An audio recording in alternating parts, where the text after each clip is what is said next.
investment day that they can do the pitching and like kind of have the competition, and before the competition they also teach you how to pitch and do several other things. So there are plenty of activities that help to promote that.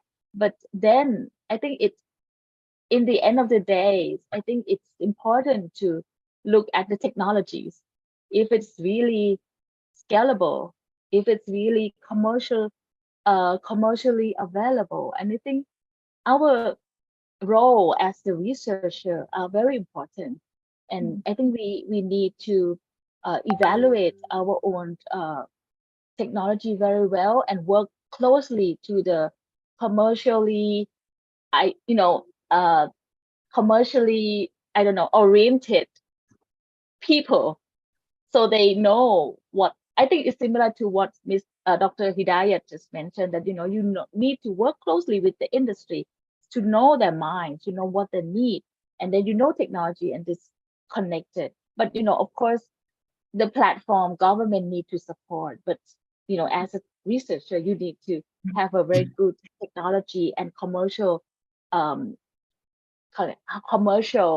with the commercial potential, I think.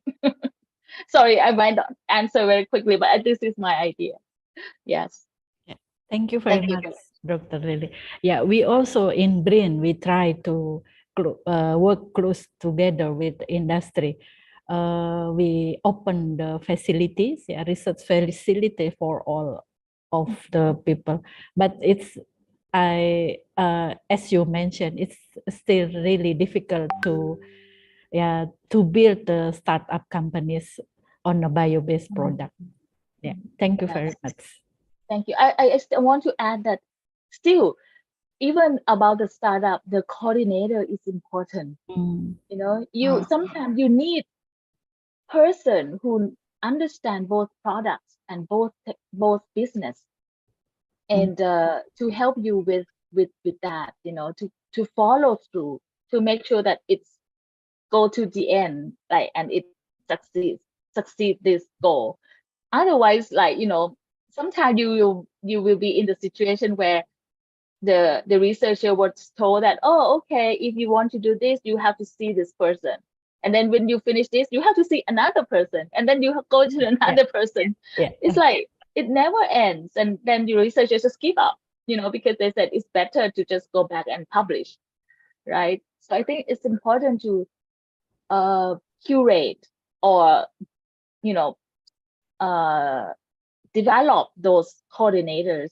And I think I have to go back to the course that I just mentioned to you. This is for the researchers or for the scientists who want to be, in the end, you can coordinate everything as well.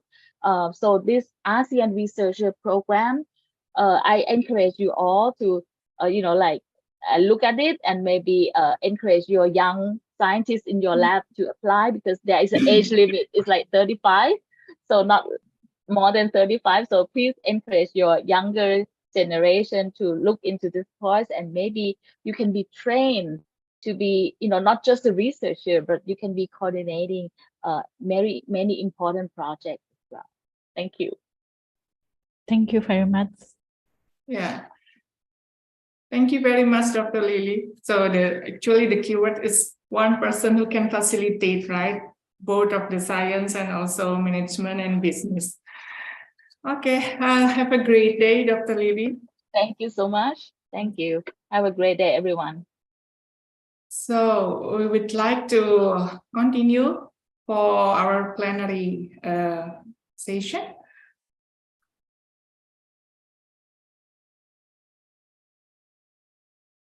Okay. Our first plenary session is with the topic Waste Biorefinery Toward a Sustainable Circular Bioeconomy, a Solution to Global Issues. He's the president of International Bioprocess Association Malaysia, Director Sustainable Food Processing Research Center, University of Nottingham, Malaysia, Co-Director Future Food Malaysia, Professor of Biochemical Engineering, Department of Chemical and Environmental Engineering, Faculty of Science and Engineering, University of Nottingham, Malaysia. His research interest is in biochemical engineering, bioprocess engineering, microalgae technology, bioenergy, and biorefinery. He also received honor and award from Tan Sri Emeritus Professor Agustin Ong International Special Award on 2021 and on 2020 APEC Science Prize for Innovation, Research and Education Aspire Malaysia Award. So ladies and gentlemen, please welcome our plenary session speaker, Professor Paul Locke Shaw. All right, everybody, good morning. All right, please allow me to share my screen right now. Right, this is the screen. Okay, thank you so much. Okay, so let me start with my presentation today. I given 20 minutes, so I hope that you will bear with me 20 minutes. I will try my best to finish it within the time given. So this is my first slide. This is not my last slide. Yeah, I always start with thank you. I want to thank the 9th International Symposium for Innovation Bioprocess Indonesia on Biotechnology and Bioengineering 2022. So my name is Shopal, can call me Paulo. I'm from Nottingham, Malaysia. So next slide, please. Right, so just a quick introduction about myself. I believe just how Professor Diana have mentioned about it. Yeah, so just a little bit talk about my myself. Actually, currently I'm a technology advisor under this high value, high tech agriculture, Ministry of Agriculture in Malaysia. So in this, actually I'm the advisor whenever there is a new project, new proposal, and also new finding from this Malaysia agriculture. So I'm working on this. Also a university ranking advisor under this high Mocha University. Also a founder and president of International Bioprocess Society in Malaysia. Director of Food Processing Research Center, Nottingham, Malaysia, as well as co-director of Fusion Food Malaysia, become excellent. So I just got promoted to become a full professor in biochemical engineering 2019. It's a very young professor, I can say. I also visiting professor in this Wenzhou University. I got my PhD in bioprocess engineering in 2 years. As well as right after my PhD, I further another degree we call PGCG, current fellow of higher education academic, chartered chemical engineer, which is ICAME, as well as next please. As well as fellow of Industry of Chemical Engineering. So I also Asia Chinese and professional engineer, professional technology, and corporate member of IEM. Right. So just a quick introduction about myself. As mentioned just now, our research actually covered in three areas. The first one is a bioprocess from upstream to downstream. Second is separation and purification engineering. The third one is more toward biorefinery. We call it a microalgae biorefinery. So in these three research area, I will combine it. I will share with you how we work together in the teams, yeah, in the big umbrella. So let's move to the next slide, please. So today's topic, I will share with you what is the waste biorefinery towards a sustainable circular bioeconomy, a solution to global issue. Yeah, because what I'm going to highlight today, actually we divide into 3 topics. The first topic, which is I will share with you what is microalgae first. So after microalgae, I will share with you what is biorefinery, because I believe biorefinery is very important in this circular economy. Then I will share with what is artificial intelligence. Then I will share with you the latest technology developed by our team. We call it liquid biophasing system. All right, next slide, please. Right, so first of all, what is algae? Because everybody heard about algae. Actually, algae you can get it from a lot of water, seawater, fresh water, as well as the wastewater. Right, so next slide, please. Right, so you can see algae. We have a lot of products. Yeah, a lot of it's actually algae. We can say it's a plant-based. Yeah, you can synthesize a lot of products. So just next please. So you can see algae actually is a plant which can grow rapidly. I can say can grow very rapidly. Can grow multiple times within a day. Grow with the help of carbon dioxide, which is free of charge, because what we want is reduce carbon dioxide and with free sunlight as well as nutrient-rich water. Nutrient-rich water can be wastewater, can be seawater, and can be fresh water as well. The range of this actually came from unicellular to multicellular. Unicellular meaning that single cell, multicellular multiple cell, resize from 0.5 micrometer, which we consider microorganism, which we already use.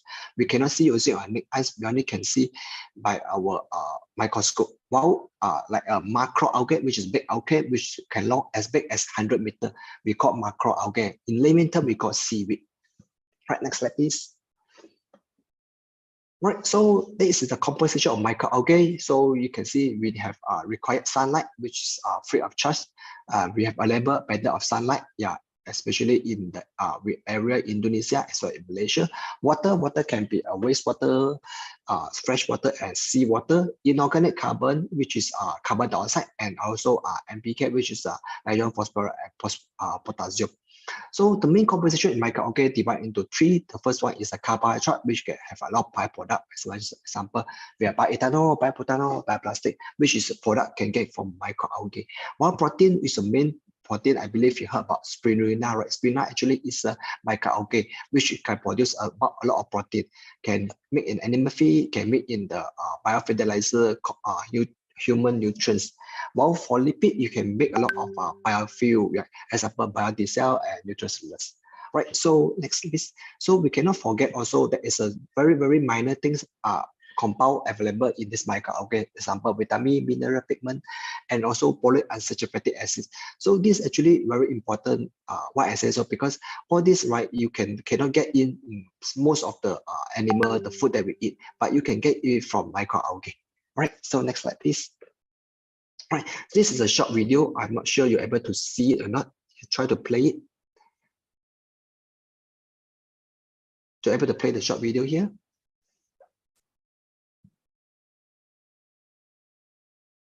I think it's a sour actually, yeah.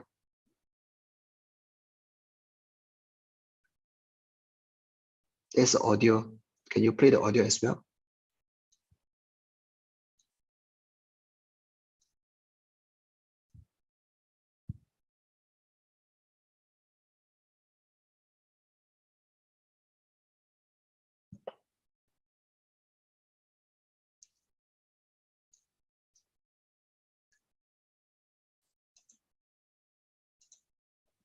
Maybe let me share my screen. 10,000 million by 2050? Yes, How correct. can we produce 60% more food than today in just 3 decades when the climate change and eroded soils are greatly affecting agricultural productivities?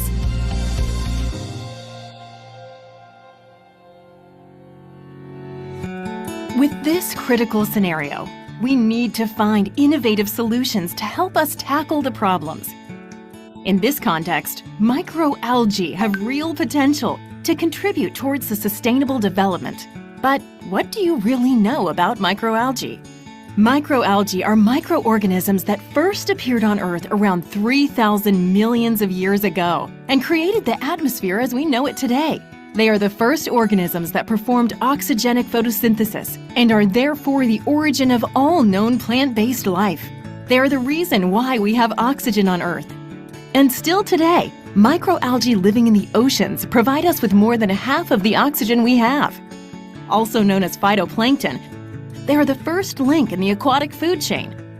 However, we have not paid much attention to them until now, because we now know that they have great potential to improve our lives in many ways. There are more than 60,000 different species, all of them with different biochemical composition and properties, hence with many different potential applications. Furthermore, they are highly productive, even allowing a daily harvest. They don't compete with conventional agriculture since they don't need fertile lands to be grown. And they are an inexhaustible source of biochemical richness, including proteins, omega-3 fatty acids, carbohydrates, carotenoids, polysaccharides, vitamins or phytohormones, among many others. Thanks to this composition and their biodiversity, they are a raw material with immense potential for application in many different sectors. Microalgae can be a key part of the solution because they are a source of clean, sustainable, and inexhaustible biofuels. Because they are one of the most efficient CO2 biofixation systems in the world. Because they are a novel food source cataloged as the food of the millennium by the FAO of the United Nations. But more importantly, Microalgae-derived products are already playing a key role in considerably increasing productive yields in agriculture, aquaculture, and animal production. For all these reasons, we not only owe microalgae life as we know it, but also the improvement of our lives in the coming years. They are our origin, but they are also our future. So this is a video about, actually this video is talking about the whole summary. What is microalgae? What is the composition? Why we need microalgae? So as per the video mentioned that microalgae actually is our origin, yeah, because our human exist in the world, there's microalgae really. And microalgae also our future. Why? Because microalgae can be a future food, can be a future fuel as well. Right, so let me proceed to the second topic that I will share with you, which is why microalgae biorefinery. So you can see in microrefinery, as I mentioned just now, right, we have lipid, protein, carbohydrate, and other pigment. We call it algae biomass. Because this is microalgae, we have a plant-based, we have very thick cell wall. We need to undergo a pre-treatment to break the cell wall. So what is the pre-treatment that we can apply it? We can sonification, microwave, enzymatic, hydrothermal, pulse electric, and also thermal shock. So this is the pre-treatment to break the cell wall. After breaking the cell wall, right, so you can see a carbohydrate, lipid, and protein. Undergo fermentation, you will see a lactic acid. So for lipid undergo transfiguration, you have produced glycerol and diesel. So you can see some lactic acid as well. So for protein, you can undergo some process. You will produce fertilizer, supplement, and also food product. So all these processes, right, you will involve wastewater. So for the wastewater, yeah, you can reuse it, recycle it, and for the cultivation of microalgae. So the whole process, actually, we call it microalgae biorefinery. So you can see it actually is a circular economy as well as zero waste discharge from the system. Right, next slide, please. Right, so next topic I will share with you is why we want to put artificial intelligence in the system. Because we sometimes we need to think in the positive way. Even we can see pandemic give a big impact, but pandemic also give us some benefit, which is we have no choice, cannot go to lab. So we have to learn something from home. So that's why in my team, right, we develop artificial intelligence in this microalgae biorefinery. Next slide, please. So I will share with you what is artificial intelligence. So actually, just a quick preview of artificial intelligence, actually referring to a simulation of human intelligence. So actually, we are going to train a machine that are programmed to think like a human and mimic their actions. So whatever that you think, whatever that you want to do, you can do the coding, programming, and do the simulation of it. So we call it artificial intelligence. So our team will develop this artificial intelligence in this photobioreactor, as well as to using mobile phone to do the real-time monitoring of the cultivation process, extraction. So next slide, please. So just to recap for you, yeah, what is the first industrial revolution? We focus on steam engine. While next please, second revolution, we focus on electric motorized assembly line. That's where you can see a conveyor belt, a lot of conveyor belt in the industry. Third one, actually, we focus on roboting with a robot. This way you can see a robotic arm. For industry revolution, with a lot of people talking about production of system that learn and adapt the predictions. So this is we call our fourth industry. So after that, we combine everything together. We come up with a system we call a liquid biorefinery system. Actually, it's a new biorefinery techniques. So let me share with what is liquid biorefinery system. Right, next slide, please. So liquid biorefinery actually is a liquid partitioning method of two liquid phases. So we involve a liquid system in the system. Actually, we involve two liquid together. So in our team, we successfully recover as separate magnetic compounds. So some example I can share with color pigment, protein, carbohydrate, lipid, vitamin, mineral, enzyme, nutrient, aroma, heavy metal, active. So whatever that you mentioned, that we name it, so we can use this liquid biorefinery to do the separations. So in the next slide, I will share with you how to do this liquid biorefinery system. So in order to prepare liquid biorefinery, it's actually very simple, just mixing and shaking. Just how you make coffee. I believe your coffee, you need coffee, creamer, sugar, and also hot water. So in this liquid biorefinery, actually very simple. You just mix everything. There is another gradient force. In this liquid biorefinery, there is two main factors affecting the system. The first one is the phase forming component. Just like make coffee, you need robot Arabica coffee bean or Robusta coffee bean. So you can see you can add a self-destructive agent as separation pressure agent. So the first step, actually, you put all this together. Then you can see next step is you have the phase separate. It can be a salt, sugar, iron liquid, all this. So you can see all the particular right potential at the top. This will act as a separation and purification agent. Right. Next slide, please. So The next thing I want to share with you are the smart extraction technology in liquid biopsy system. So what is smart extraction technology? Actually, smart things meaning that we implement the artificial intelligence system. So extraction technology actually combining upstream and downstream together. So how work in? Actually, one phase you can see is a phase forming component. Phase forming component can be either liquid, can be polymer, can be salt, can be sugar, plus a feed which is nutrient, medium, and microalgae biomass. We do the normal cultivation or process. After that, we heat it above the critical storage temperature. A lot of people will question why we need to heat it, because we deal with live organism. Heat will involve a lot of energy, but in that case, we don't heat too high. We only heat 40 to 50 degrees Celsius. We want to see the two phases. On top, after heating process, you can see top phase consists by product and water. You just remove the water, you get your pure product. Pure product can be lipid, protein, carbohydrate, DHA, pigment, whatever that you want to extract. Bottom phase consists of phase forming component biomass, which you can recycle. So this is how we work together. We call it our bottom phase recycling system. Of course, we put the smart extractive system. So this video we can share with you how we do the simulation of simulator of cultivation and biorefinery microalgae. Yeah. So you can see from this video, right, this is a single step extraction. So we're using alga culture separation by this. So at the same time, we cultivate a microalgae.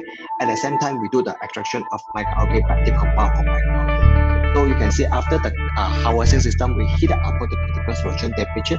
You can see two phases. Yeah, two phases. Top phase you can see all biomass.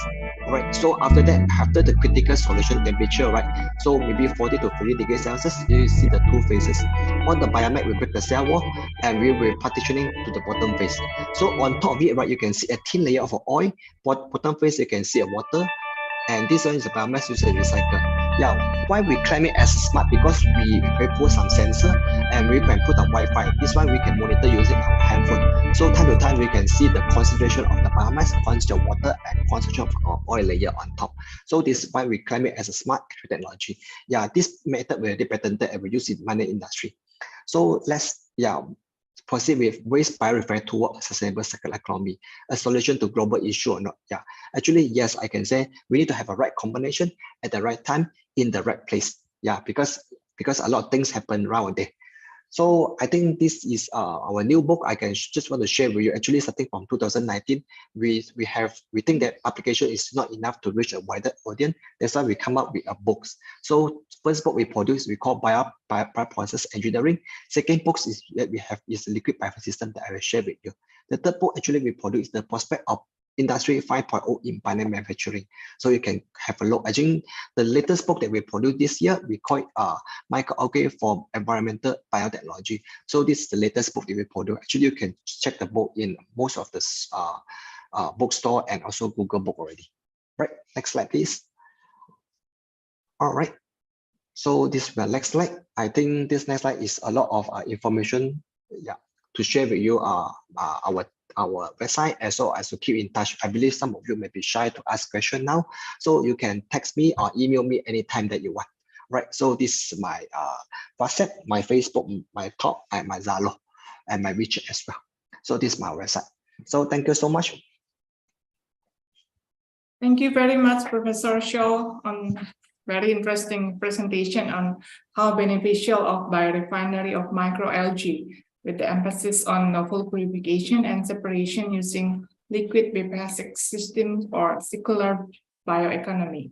So we will have discussion after one more plenary speaker. Thank you.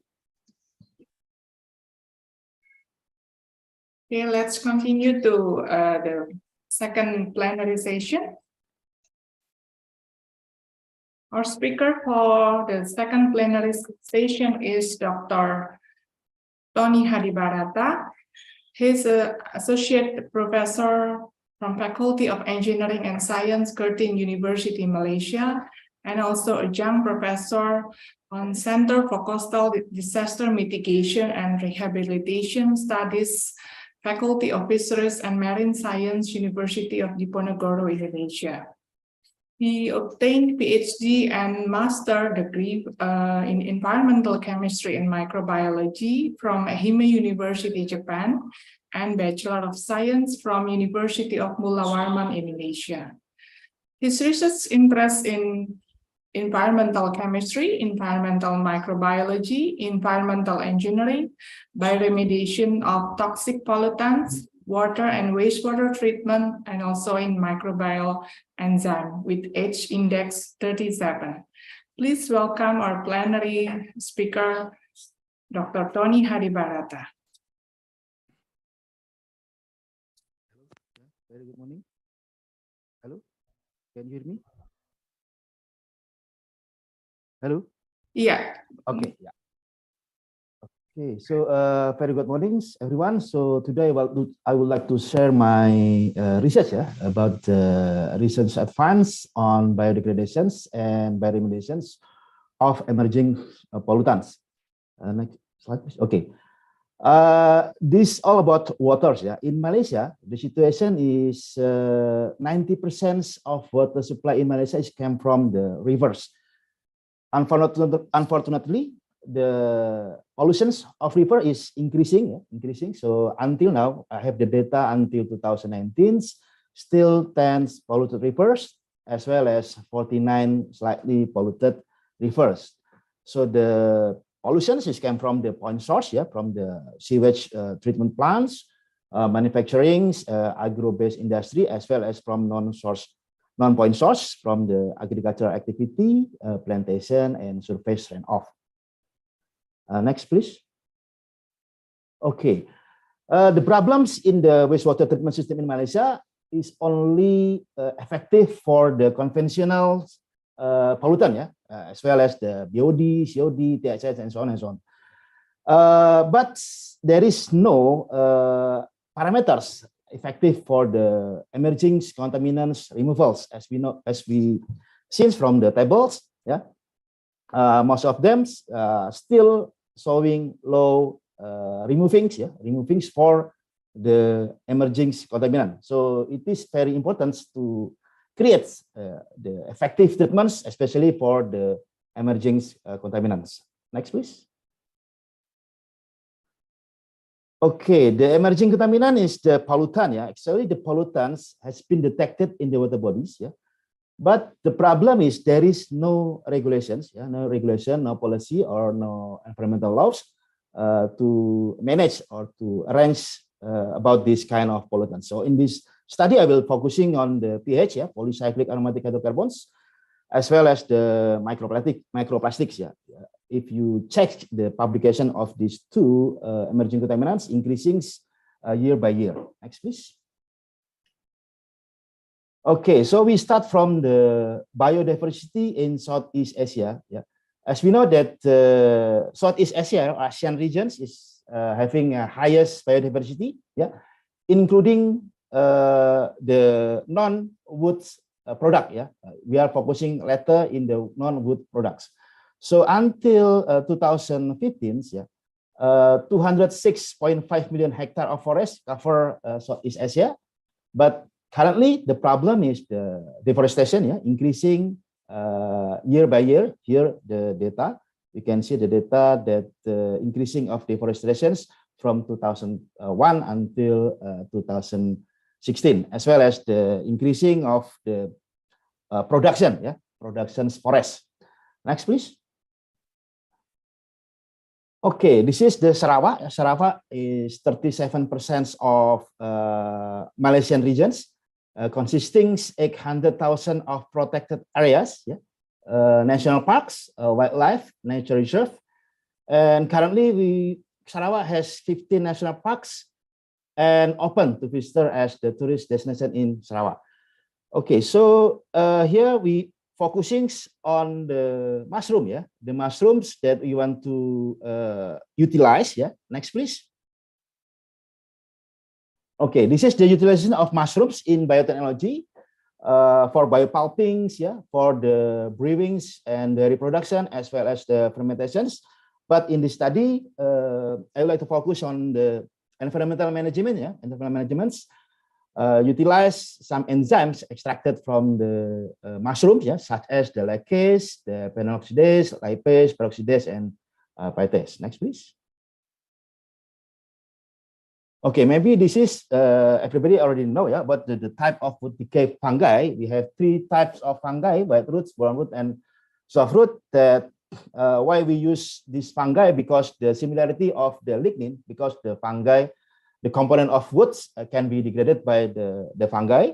And we estimate that if the fungi can degrade the wood component, especially lignins, so the fungi can degrade the organic pollutants, especially the benzene rings pollutants. Next, please. There is 6 categories for the enzymes, but for the environmental remediations, only 3 playing roles: oxidoreductase, transferase, and hydrolase. So in this study, I will focusing on the oxidoreductase as well as hydrolase. Here, because these 2 enzymes is more effective for the pH as well as the microplastic. Next, please. Okay, the 3 ligninolytic enzymes is consisting 3 types: the lignin peroxidase, lacase, and manganese peroxidase. Every enzymes has characteristic. For the lignins, need the peroxidase to degrade or to substrate or to oxidize the pollutants, and for lacase need the oxygens, and for the manganese peroxidase similar with the lignins but need the ionic manganese ions for the process. Next, please.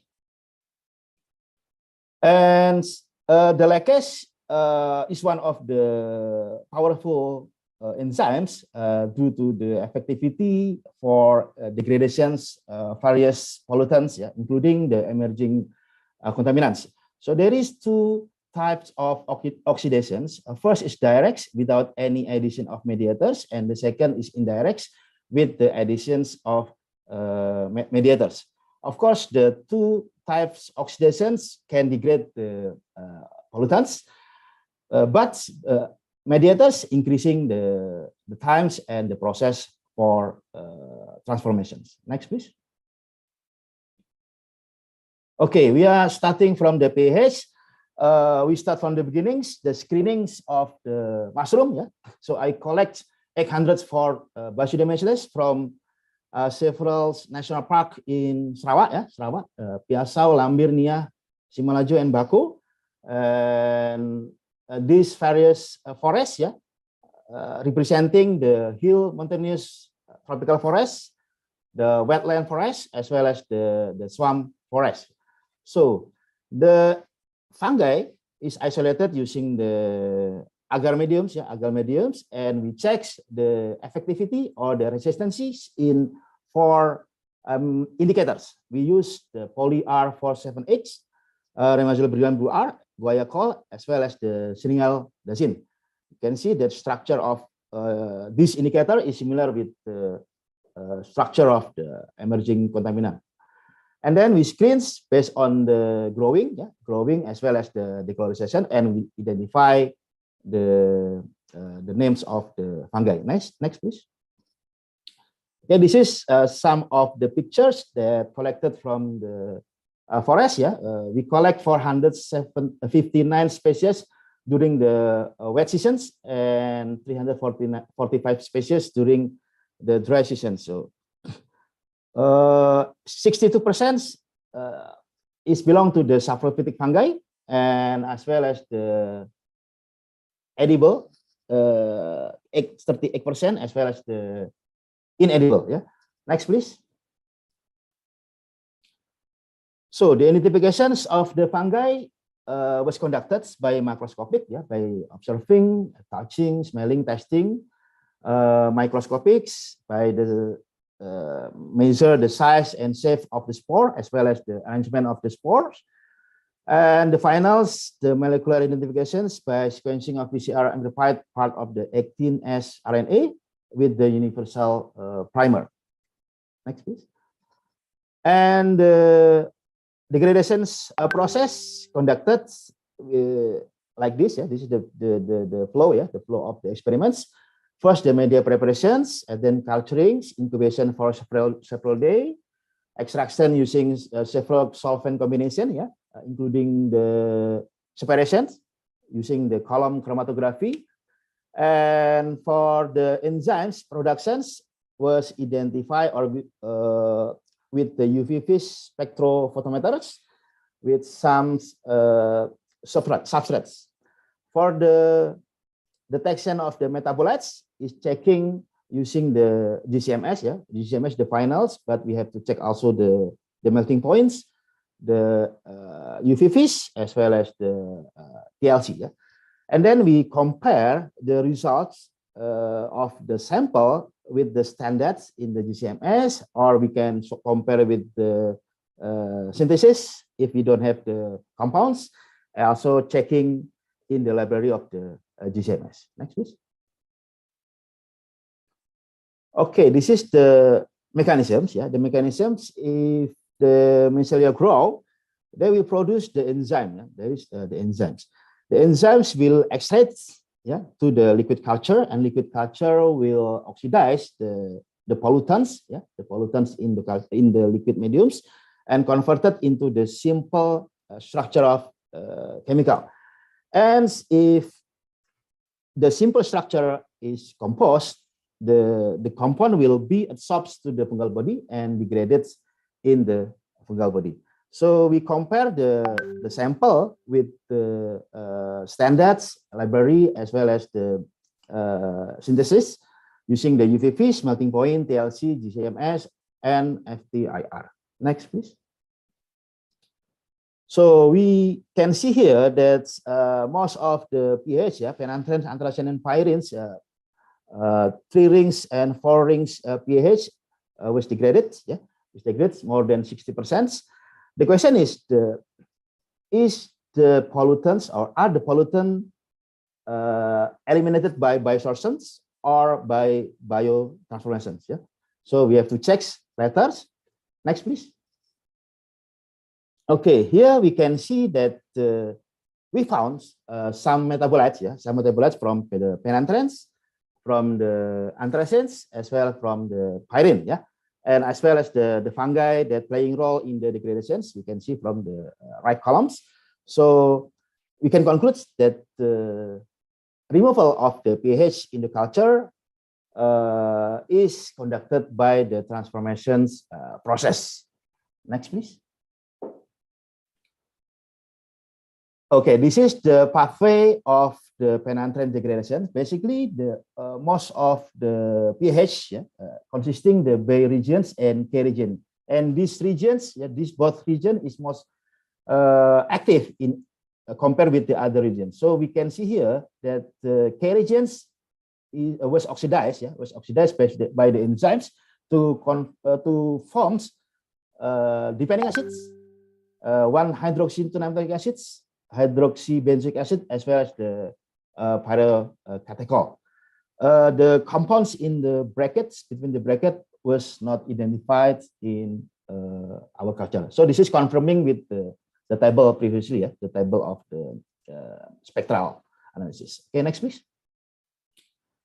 And this is for anthracenes. Anthracenes, there is 2 role of enzyme here. The first role by lacase, to convert the anthracenes into the anthracene quinones, and finally forms the phthalic acid by the intra and extra enzymatic conversions or end-ring fissions to finally forms a benzoic acid. In the other routes, the dioxygenase and the dehydrogenase converting the anthracenes into the anthracene 1,2 diols, and finally form the benzoic acid. So unfortunately, we cannot find the both compounds between the brackets. Next, please. And this is the pyrenes, similar with the previous metabolites. So there is 2 pathway. First one is phthalic acids, because the final product is the phthalic acids, as well as the salicylic acid pathway. So we can confirm that all pH has been transformed by the enzymes of the fungi collected from the forest. Next, please. Okay, so the problem is, can the treatment be applied in situ? Can the fungi or the enzymes can be implemented in situ? So, of course not. We have to was that to immobilize the enzyme, immobilize the enzymes to make sure to ensure the activity and stability still in the high performance. So there are 4 immobilization methods: cross-linking, adsorptions, covalent bindings, and entrapments or encapsulation. So each method has the advantages and limitations. And I will try to do the entrapment or encapsulation to combine the enzymes with the absorbent as well as the magnetic force. Next, please. Okay, so this is the grant from the Ministry of Higher Education about the prototype research. So we combine the enzymes with the absorbents with the magnetic powers to produce the magnesium. We call it the magnesium. Next, please. So the magnesium consisting the enzymes in the middle of the prototypes.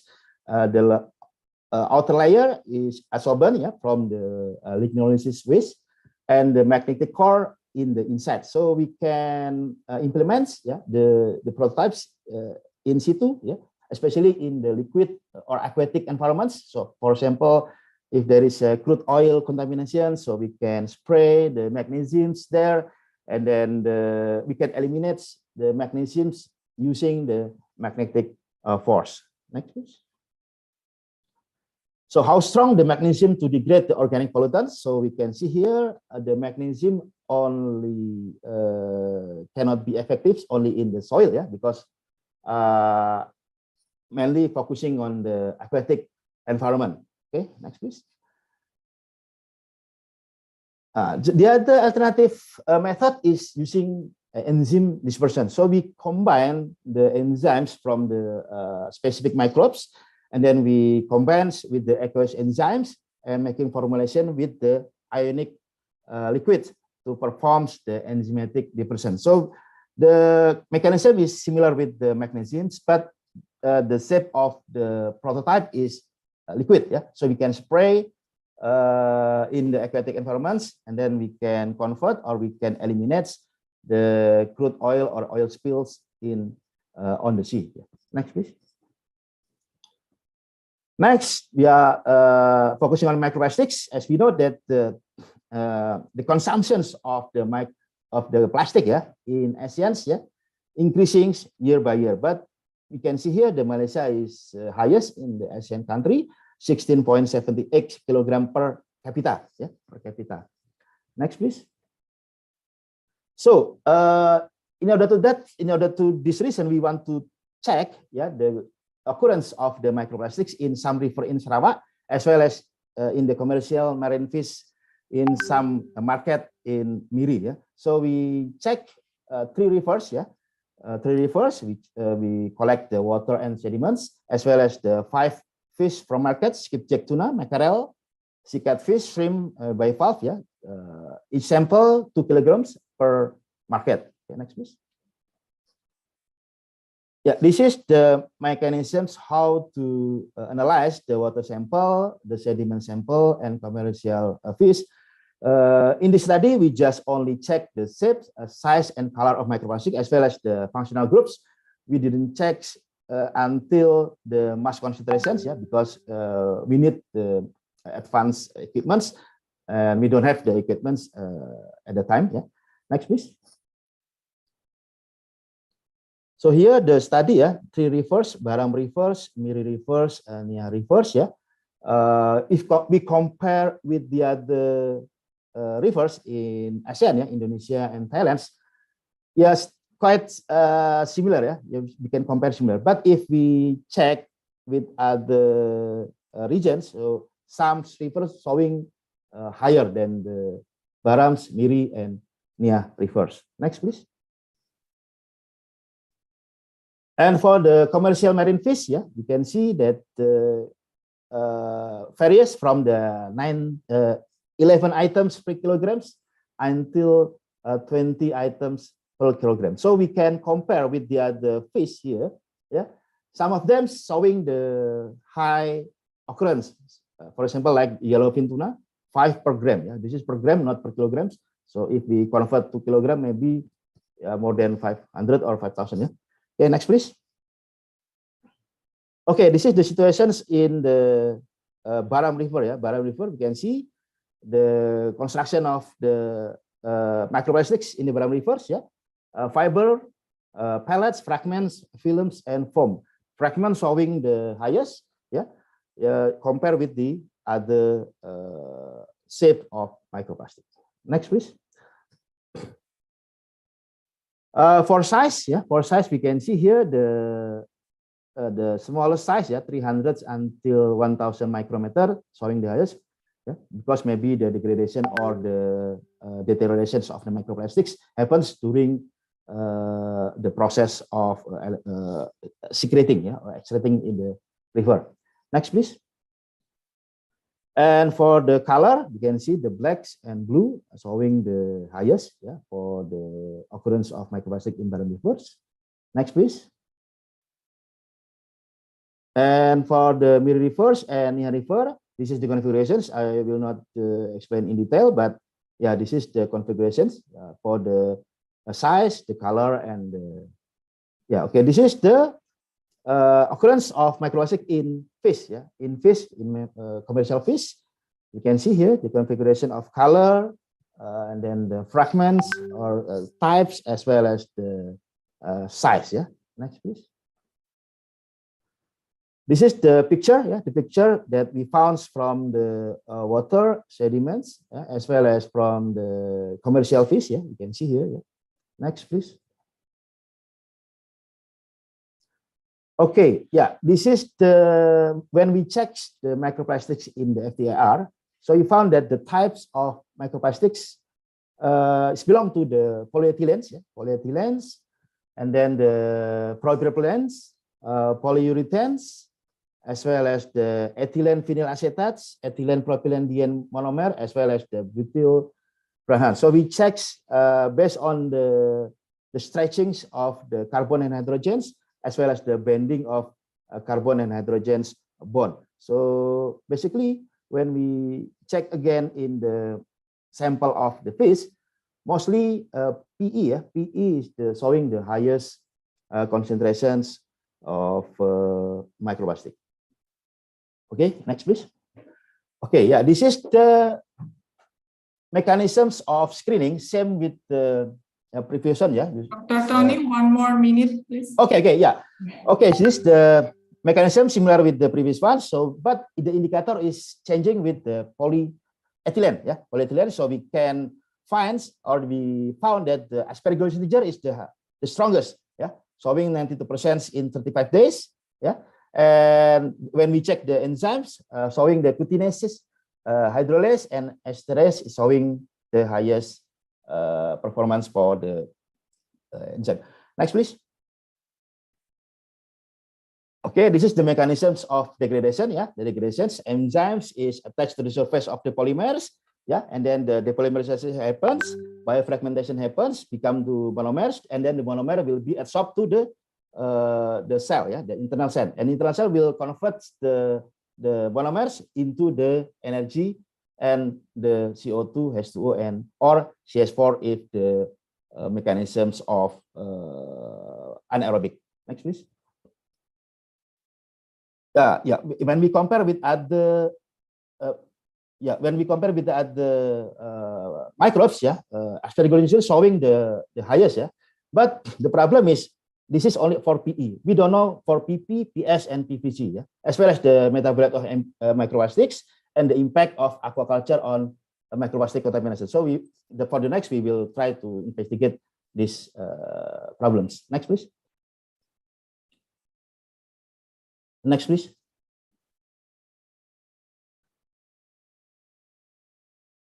Okay, yeah, this is the conclusion. Yeah, the conclusion that enzymes, yeah, can make an effective, sustainable strategy for the emerging contaminants degradation. I think that's all for the my presentation, because the time is over. Yeah, maybe you can show the journal. Yeah, the journal maybe for the, if audience want to download the paper. This is the paper, our paper for the presentation, as well as the acknowledgement from the various grant from Malaysian government. Thank you. Thank you very much. Thank you, Dr. Tony, for great presentation. So we will have a discussion. I would like to invite Professor Show. So for those of you who have questions, you may use chat or you can raise your hand also. So this is there is a question for Professor Show from Ibu Penny Lestari BRIN. One is, are all microalgae species beneficial, or is there also dangerous? And the second question is, how is the quality assurance of this microalgae related to purity? Right, thank you for the questions. Yes, yes, you're right. Yeah, some microalgae, we cannot deny that some microalgae is harmful, some microalgae is not good. Yeah, actually, microalgae can divide into two categories. The first one is beneficial algae, which is can have a lot of product. Yeah, can give us some protein, carbohydrate, lipid. All this we call beneficial algae. While harmful algae maybe has some toxicity, may some ingredient that is not good for a human being. We call harmful algae. Yeah, because that's why in a lot of cases, right, we need to select very carefully the algae that we consume, that we use. That's why we need to do the isolation, purification, all this to select the good algae. Yeah, just to share with you, actually in algae, right, if you grow too much algae, we call it algae bloom, right?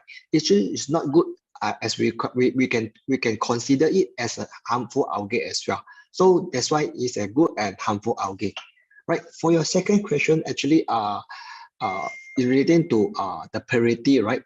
So I can say, the quality of the algae is very subjective, I can say. Yeah, because as I mentioned in my presentation, need to have a good purity of algae. If not, there are so many impurity, so many like example, the material that we don't want, the chemical that we don't want contained in the microalgae biomass, which is not good for human consumption or not good for animal as well, not good for other product as well. That's why the purity is important. Yeah, because in the traditional way we produce algae, we produce as much biomass, which we call upstream of bioprocess. So we cultivate as well as bioprocess, but in the bioprocess, right, we have a lot of ingredient purity that we don't want. That's why we need to go through a downstream processes, which is we need to do the purity extraction and also the recovery of the product from microalgae so that we can use it in any food supplement, medical, as well as a cosmetic product. So the purity will play an important role in the quality of microalgae. Thank you so much. Okay. One question for Dr. Tony from Bapadani from BRIN. Some fungal cytochrome P450 also capable to catalyze biotransformation of PEH like oxidoreductase. However, the biotransformation product must be different because P450 cannot catalyze the formation of tyrosyl radical like oxidoreductase. Do you experience in the comparisons study of enzymatic activity of fungal oxidoreductase and for P450 against PEH? And second question is, did you identify PE degrading enzyme in Aspergillus niger? Are they PET hydroxylase? Yes, thank you very much for the question from Dr. Danny. Basically I use here the peroxidase, yeah, because the oxidoreductase is comprises three types, yeah, lactase, peroxidase, and deoxygenase, yeah, oxygenase or oxygenase divided by the mono and the deoxygenase. So I think P450, they will convert to not area of the K or B region. So basically in other that both area. So they will not making or not producing the quinone compound for the pH. Yeah. If you see my slide previously, most of the pH is converted to the quinone, yeah, the quinones because of the peroxidase and lactase. But for the P50, I think not making the quinones, but directly to the other pathway, maybe protocatechoic acids or the salicylic acid pathway. And for the identification of the PE degrading enzyme. Yeah, we check at the beginning the cutinase, the cutinase and hydrolase, as well as the esterase, the enzymes detected in the Aspergillus niger culture. But we will try again. Is there any peroxidase or any oxidoreductase enzymes producing by this microbe? Thank you. Okay, I will give an opportunity to Ibu Yeni. Thank you so much. Could you hear my voice? Yes. Okay, thank you so much. I would like to ask Professor Paulo. Your institution, please. My institution is from the National Research and Innovation Agency. So I would like to ask Professor Paulo about the production of the microalgae technique. So actually, I have an experiences of using the wastewater as a growth media for the microalgae. But as we know that sometimes the wastewater have like unbalanced nutrients that can not stimulate the high production of the microalgae, So I would like to ask you if you have any experiences of using the wastewater and how to manipulate the wastewater to improve the growth of the microalgae without involving any like a chemical fertilizer or something. And the second question is about the composition of the microalgae itself, for example, like carbohydrate, protein, or liquid, or something like that. So, for example, I have an industry of the bioenergy, and I want my microalgae having a high carbohydrate, for example. Can we manipulate, like, for example, the growth condition of the microalgae so we can have the high content of the carbohydrate of our microalgae species? Thank you so much. Right. Thank you so much, Ibu Hile, for the questions. Right. So to answer your first question, actually, I have experience in cultivate microalgae using wastewater.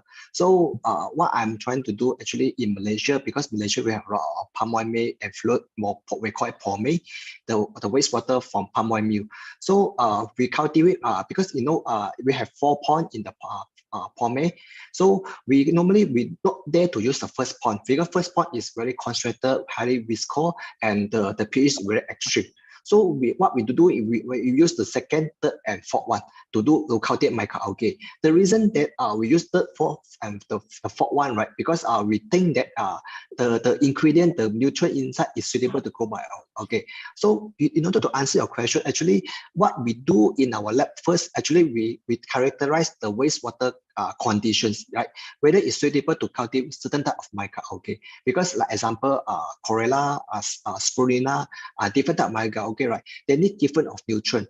So what we're going to do here, we characterize of the wastewater, which water can suitable to cultivate microalgae without doing any pre-treatment and any fertilizer involved in the wastewater. So we can direct use it. So this is something that we do in our lab, right? Yeah. To your second question, actually, what is the method? What is the idea that come up from me? Actually, you want to manipulate the concentration of the active compound in the microalgae. Very subjective, I can say, because different microalgae have different ability. Different microalgae have different strength also. Yeah, some microalgae rich in protein, some algae rich in carbohydrate, some algae rich in lipid. So I can say what we can do is we can have some microalgae strength study. So maybe because currently we have our team developed a new consortium. We call it Algae Biotech Consortium. In this consortium, mainly we are collecting I think more than 300 strength around Asia. So maybe we can do together. We can exchange the strength. Yeah, maybe you have what strength you want. Come to talk to me. Then we can share some strength with you so that you can cultivate in your site. Yeah, because the strength character is important to decide what product that you want. So let's say, example, just like you want to have a rich in carbohydrate. So maybe I can provide some strength that rich in carbohydrate. So you can try to cultivate in your site so you can produce the carbohydrate from your site. So this is something that my suggestion. Of course, some strength, right, is like I say, some strength is very need to undergo certain treatment like stress condition. So you provide a stress for them, so they will provide additional product that we want, like a hemococcus, to produce azacitidine. That is some example. So different cultivation process, different optimization process, or different condition of medium, we have different product. Right, thank you so much. Thank you so much. Yeah, welcome. Is there any other question? Okay, I have a question for Professor Show. Does a different species of microalgae is this require specific condition of a liquid biphasic system also? And if you have a problem with contamination during simultaneous cultivation, how do you manage? Right, thank you, Ibu Dina, for the questions. Yeah, actually you are right. Yeah, because you for different microalgae you need different liquid biphasic system, because in this liquid biphasic system they have a lot of combination. They have salt, yeah, sugar. They have under liquid polymers, alcohol. So different product you want to extract. Like example, you want to extract lipid from this microalgae. You need different of under liquid, different of salt water. Because even salt, right, they have different type of salt also. So you need different combination. Yeah, so different combination will produce different product. But you do not have to worry about the combination, because combination only happen one time, meaning that you do the optimization, everything's already, then at the same formula you can produce the same product. So just like how you make coffee, you already have correct concentration of your flavor, temperature, and the creamer amount they put inside. So you continue using that formula, that is your taste already, this is your flavor already. So I can say this is a different combination. Yeah, thank you. Okay, thank you. Welcome. And for Dr. Tony, how do you manage the production costs to produce the bioactive compound to be applicable for user or maybe other stakeholder? Okay, yeah. Yeah, basically we still trying to find the cheapest way to produce the mechanism, yeah? Especially for the absorbents. So we can use the absorbents from the agricultural waste. So this is cheaper than we are ordering from the supplier, yeah, or from the commercial supplier. So we create the absorbents from the agricultural waste because we have equipment here to produce the activated carbons. And for the enzymes, yeah, as enzymes, especially we try to find the best fungi that produce high units of enzymes in liter or gram. Yeah? So basically, if the productivity highest for enzyme productions, as well as the cheapest for the activated carbon, then we can try to lowering the cost for production of mechanisms. For the irons, the magnetic power, I think that's we cannot do anything about this because this already settled. So we cannot adjust the price. Then we just adjusting the price for the activated carbons as well as the enzymes production. Yeah, thank you. Okay, is there any other question? Okay, I think we can complete our discussion today.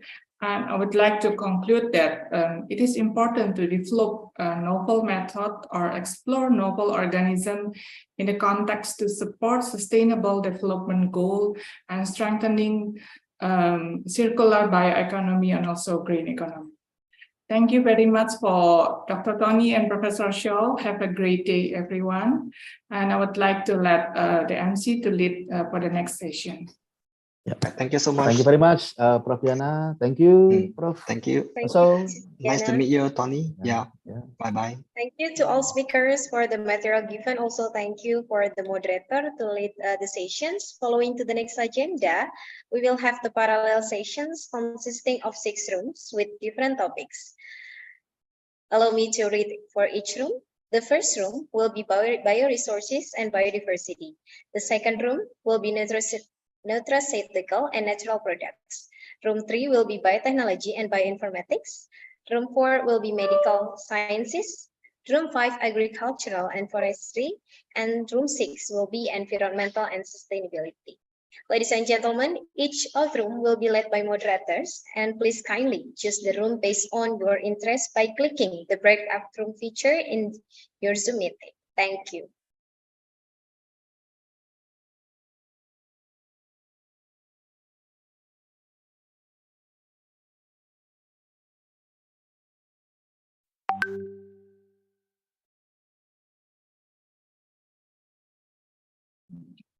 While waiting for the breakout room, you can kindly take a look and also choose the room based on your interest. As you can see on the screen right now, there is 6 rooms. with each topic and also led by moderators.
Ladies and gentlemen, responding to your questions at the chat, how to enter the room, this guide, and also the breakout room hasn't ready yet. The official committee is still working on it. While we are waiting for the breakroom feature, you can again take a look at the based on your interest.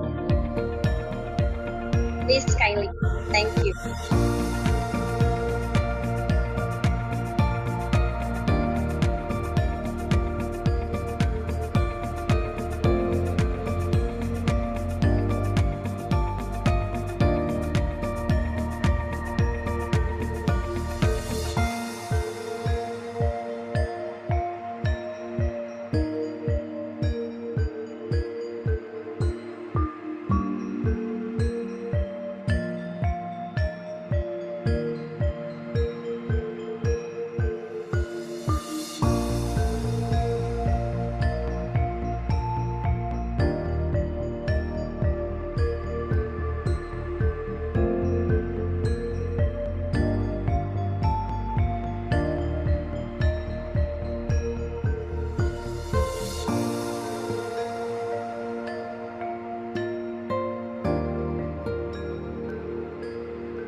Ladies and gentlemen, the breakout room is already available. You can find out by clicking more, 3 dots, and just click join breakout room. And there will be room 1 until room 6 available. Once again, ladies and gentlemen, please kindly click 3 dots at your Zoom more and then click join breakout room. Have you seen it?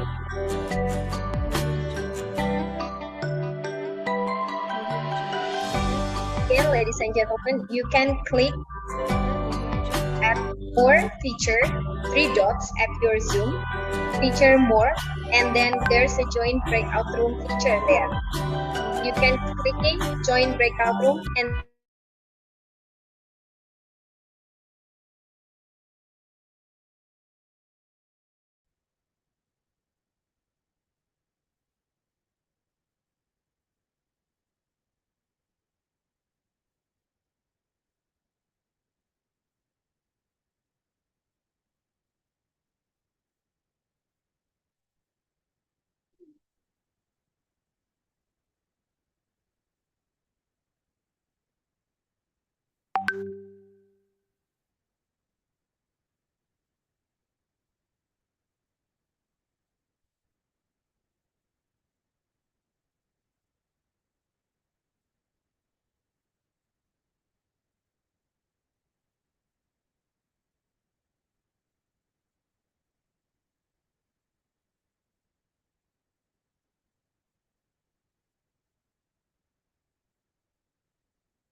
Good noon, everybody. Are you hear me? My voice is clear for you? Yes, it is. Okay. Thank you very much for your coming. Bismillahirrahmanirrahim. Assalamualaikum warahmatullahi wabarakatuh. Good noon, everyone, and ladies and gentlemen. Thank you for your coming in the ISIBio conference 20 and 22.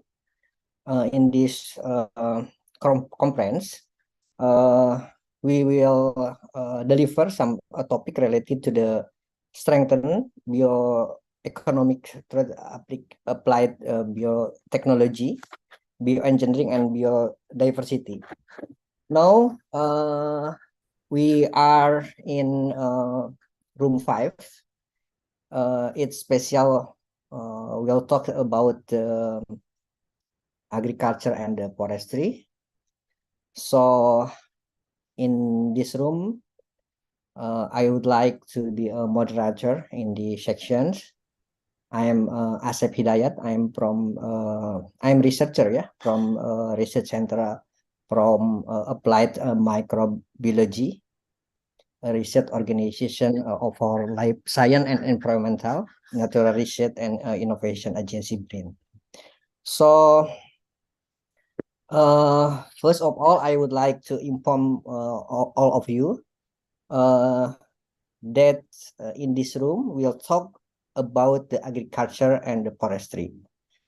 Please make sure that you are in the proper room. Yeah.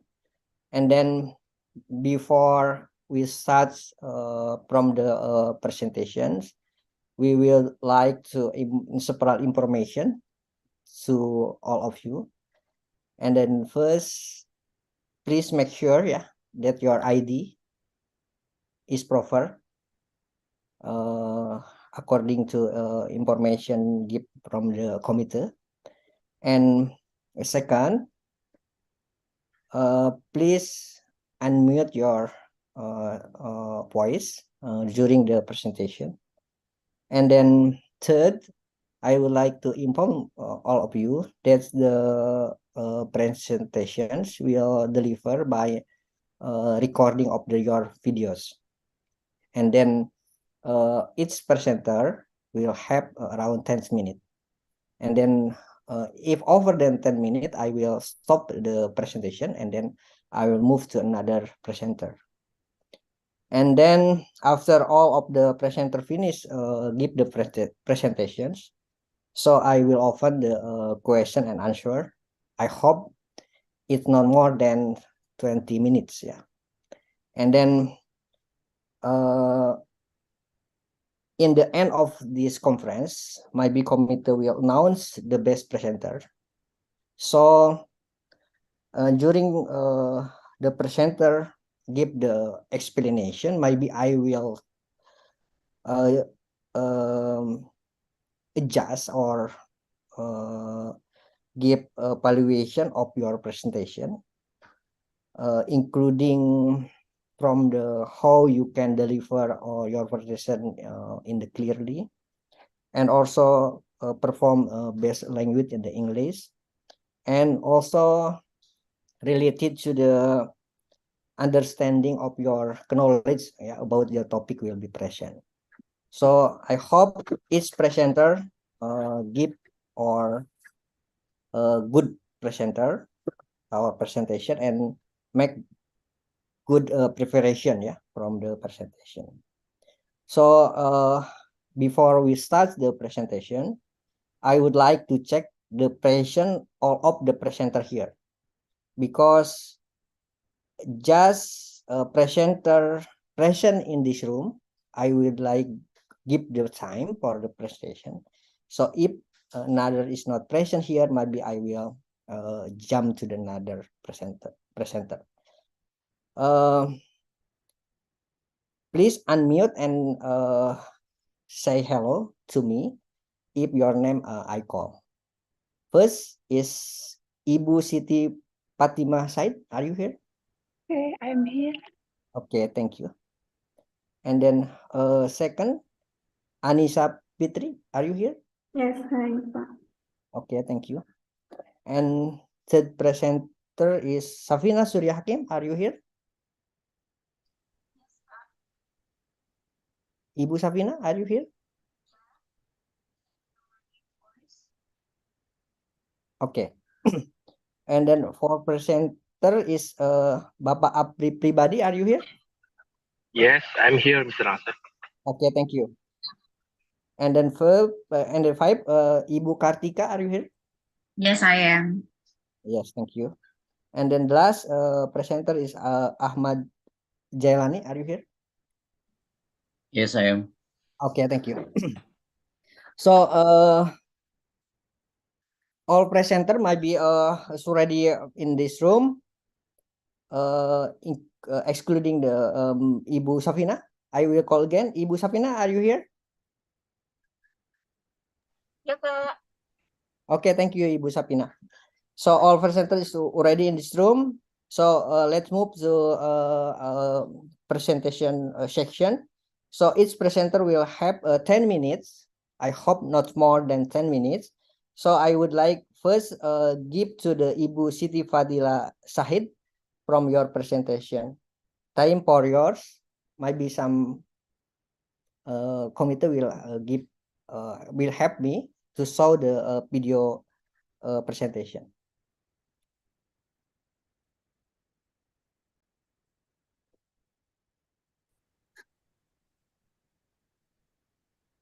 Good afternoon, ladies and gentlemen. Nice to meet you in this international seminar.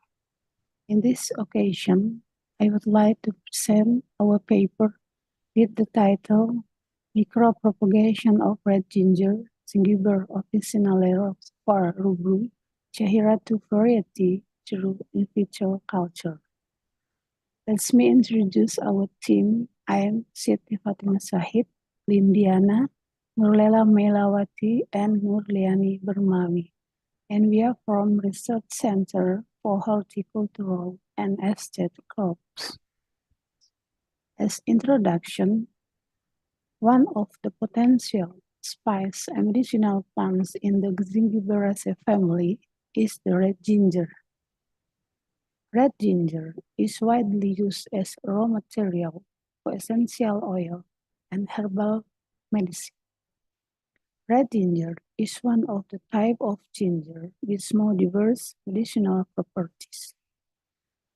Gingerol, sogol, and zingerol are regarded to be the main active compounds in the gingerism, and they have a pharmacological effect as antioxidants, anti-inflammatory, analgesic, and anti-carcinogenic. The problem in ginger cultivation, especially in red ginger, is bacterial disease caused by Ralstonia solanaceae. All types of the ginger, including big ginger, red ginger, and also amplified ginger, are infected by the disease, which result in low national ginger productivity. Bacterial weed disease is a seed-borne disease. This bacteria could carry out weed disease through the rhizome that were used as a planting material.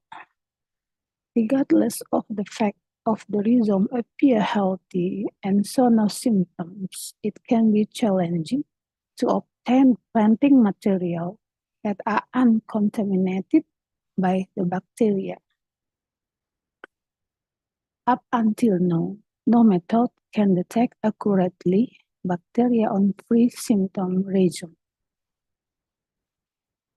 Rhizoculture is one of the alternatives for obtaining quality planting materials.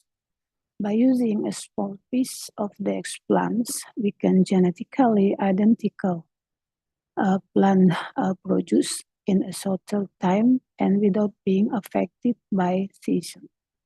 The success of the in vitro propagation is influenced by the media, the explant, and the type of PGR applied. Chahiratu is one of the recommended variety for distribution and use for cultivation, because it high yield, essential oil, and gingerol content, and highly demanded by farmers and herbal industries. So the aim of our experiment is to find the optimal medium for shoot induction and multiplication of Chahira-2 in vitro. As material and methods, the research is conducted in Indonesian Spice and Medicinal Crop Disease Institutes in 2020, and red ginger Chahira-2 variety is used as an explant, and we use the Morassic scoop medium enriched with benzyl aminopurine and kinetin as plant growth regulator. For the treatment for shoot induction, we observe several concentration of benzyladenine, and to increase the number of shoot, we combine the benzyladenine with 1.0 kinetin, and for shoot multiplication, we observe benzyladenine at 2 until 3 milligrams singly, and combination with 0.1 kinetin. And all of the data obtained, we analyze with cell software. As a result and discussion, for shoot initiation, we can see on the figure 1 here, 1 week after culture, the color of the plant seed turned pink, and the tip of the explant turned green after 2 weeks. Shoot induction was carried out after we obtained the stereo culture on the MS medium free of plant growth regulator. And after 4 weeks, the stereo shoot we transfer into several medium for shoot induction. And on the table 1, we can see that from statistical analysis, the use of benzyladenine 1.0 milligrams is the best result on the red ginger shoot induction here. The application of benzyladenine 1.0 milligrams increased the number of shoot, but low concentration of benzyladenine resulted in a very slow response in shoot and a small number of nodes.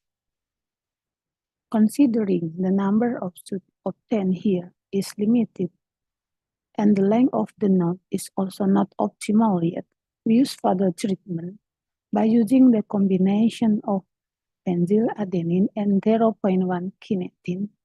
And on the figure 3, we can see here that the result demonstrated that applying of benzyladenine 1 milligram in combination with kinetin can increase the number of shoot induction. For shoot multiplication, we can see on the table 2 here that the number of red ginger shoot was increased through multiplication process. The most shoot, roots, and also leaves were developed when benzyladenine application level on 2 milligrams and also in combination of benzyladenine 3 milligram with 0.1 kinetin.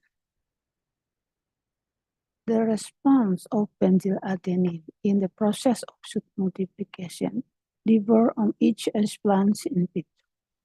In addition to the media, the type, concentration, and composition of plant growth regulator, as well as the genotype of the plant, can affect the rate of multiplication process. And here we can see here that the culture performance during our observation and the use of the benzyladenine 2 milligrams is the best treatment for shoot multiplication compared to the other treatments. And on the last stage in our research is the acclimatization process. And during the acclimatization at the greenhouse, 90% of the red ginger plantlets were able to grow normally at the greenhouse, and all the plantlets examined in this study were healthy and morphologically identical to the parent plants. For the conclusion, we can conclude that the application of benzyladenine 1.0 milligram in combination with kinetin could increase the number of shoots in the induction process of Chahira-2 in vitro, and the use of benzyladenine 2 milligrams is the best medium for shoot multiplication, and all the plantlets obtained could be acclimatized at the greenhouse and show the healthy performance. I think it's enough, and thanks for your attention. Thank you very much, Ibu Siti. Next, I would like to invite Ibu Anissa Fitri. Please, time for yours. Assalamualaikum warahmatullahi wabarakatuh. Hello everyone. Today I would like to present my article about effect of rumen protected methionine on rumen fermentation and plasma amino acid concentration on ruminants meta-analysis. To begin, the methionine as an essential amino acid has given a lot of benefits for the animals, including ruminants. From the previous presentation, the slide is very slow. In the ruminants diet can improve the performance, so we cannot see it clearly. And health of okay, the I animals. know. However, thank you. And then if the committee have the problem from the video presentation, maybe I will invite its presenter to show directly PowerPoint and then produce more ammonia. And then handle the time from the high presenter. ammonia It's okay for committee or not? Toxic for the ruminants. And also Belum. The use of the free methionines can decrease the absorption of the methionine in the small intestine. Moreover, the free methionine can be used as a precursor of methane production in the rumen. It can lead the inefficiency of the amino acid its presenter in the show the ruminants. PowerPoint Therefore, directly. we I think have it's to better. protect And then this I will stick to methionine manage the from time. the excessive of its degradation in the rumen by Please show your making presentation. rumen protected methionine or RPM. This is actually many study has been investigated of the use of the RPM in the rumen diet, especially in the dairy cattle. The addition of I'm sorry. RPM in the diet is not easily degraded in the rumen, and it can enhance the something wrong? Sorry. Is it okay? Yes. It's okay. It's okay. Methionine absorption cause the rumen to the small intestine, and it can improve the efficiency, including ruminants. The supplementation of methionine in the ruminants diet can improve the performance, productivity, and health of the animal. However, the use of methionine as a free methionine form, it can easily be degraded by rumen microorganisms in the rumen and produce more ammonia, with the high ammonia concentration become a toxic for the ruminant. And also the use of the free methionine can decrease the absorption of the methionine in the small intestine. Moreover, the free methionine can be used as a precursor of methane production in the rumen. It can lead the inefficiency of the amino acid utilization in the ruminant. Therefore, we have to protect this methionine from the excessive of its degradation in the rumen by making rumen protected methionine or RPM. Actually, many studies have been investigated of the use of the RPM in the rumen diet, especially in the dairy cattle. The addition of RPM in the diet is not easily degraded in the rumen, and it can enhance the methionine absorption of the rumen to the small intestine, and it can improve the efficiency of the amino acid utilization for the animal. Moreover, the addition of the RPM in the dairy cattle, it can decrease the acetic acid proportion and increase propionic acid proportion, where the ratio of the acetic and propionic will become decreased, and it can also decreasing the methane emission in the ruminant. But there is no information about the comprehensive study using a meta-analysis approach for the effect of RPM on the rumen fermentation and plasma amino acid concentration in ruminants. That's why the purpose of this study is to evaluate the effect of the using RPM on ruminant on the rumen fermentation and plasma amino acid concentration in ruminants by using a meta-analysis approach that integrated data from various experiments. This is the materials and methods. Firstly, we make a literature search, then we collect the data from more than 50 papers, and then we selected the data and we get a total of 15 articles was used for this meta-analysis.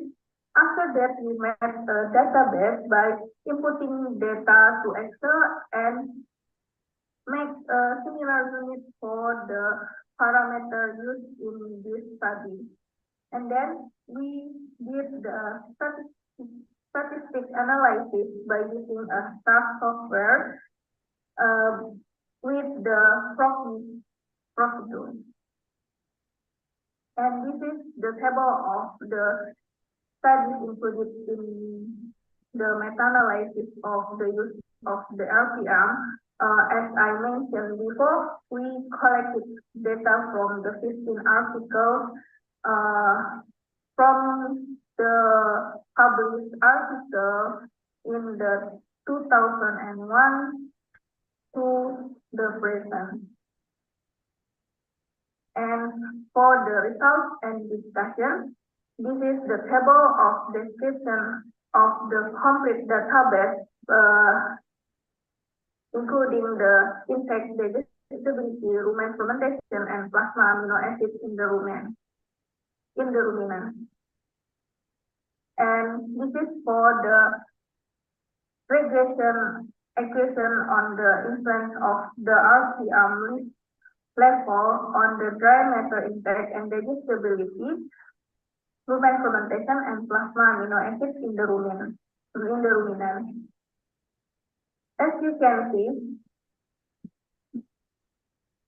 there is no effect by addition of the RPM on the DMI or dry matter intake and DMD or dry matter digestibility, and also the RPM did not affect of the total quality fatty acid or TVFA, and also the proportion of the butyric acid, isobutyric acid, and isovaleric acid, as well as the AP ratio.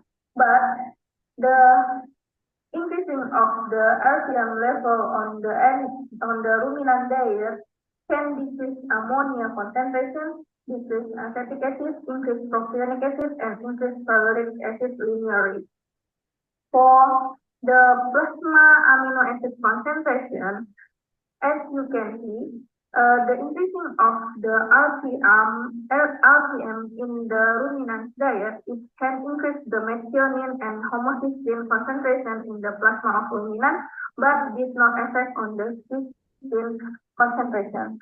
So the discussion for this study is the addition of RPM in the ruminant feed can reduce the protein degradation indicated by a lower ammonia concentration, and then the addition of RPM in ruminant feed numerically decrease the AP ratio, but it showed not significantly, but it can be used as an indicator for the methane reduction in the rumen. And then high propionic acid produced in the data might be due to the RPM can increase the relative abundance of very specific rumen bacteria. Then the addition of RPM in the ruminant feed increased the methionine and homocysteine, but did not cysteine. In fact, the methionine has plays a role in the transmethylation and transsulfuration reaction that can lead to the formation of homocysteine and cysteine. So the conclusion of this study, first, the RPM addition can modify rumen fermentation and affect the plasma amino acid, which could benefit for the ruminant productivity. And the second conclusion is using the RPM in the ruminant diet might have a good potential to mitigate methane emissions. That's all. Thank you very much. Thank you, Ibu Anisha, for your nice presentations. So we will move to another presenter. Please, Ibu Safina, time yours.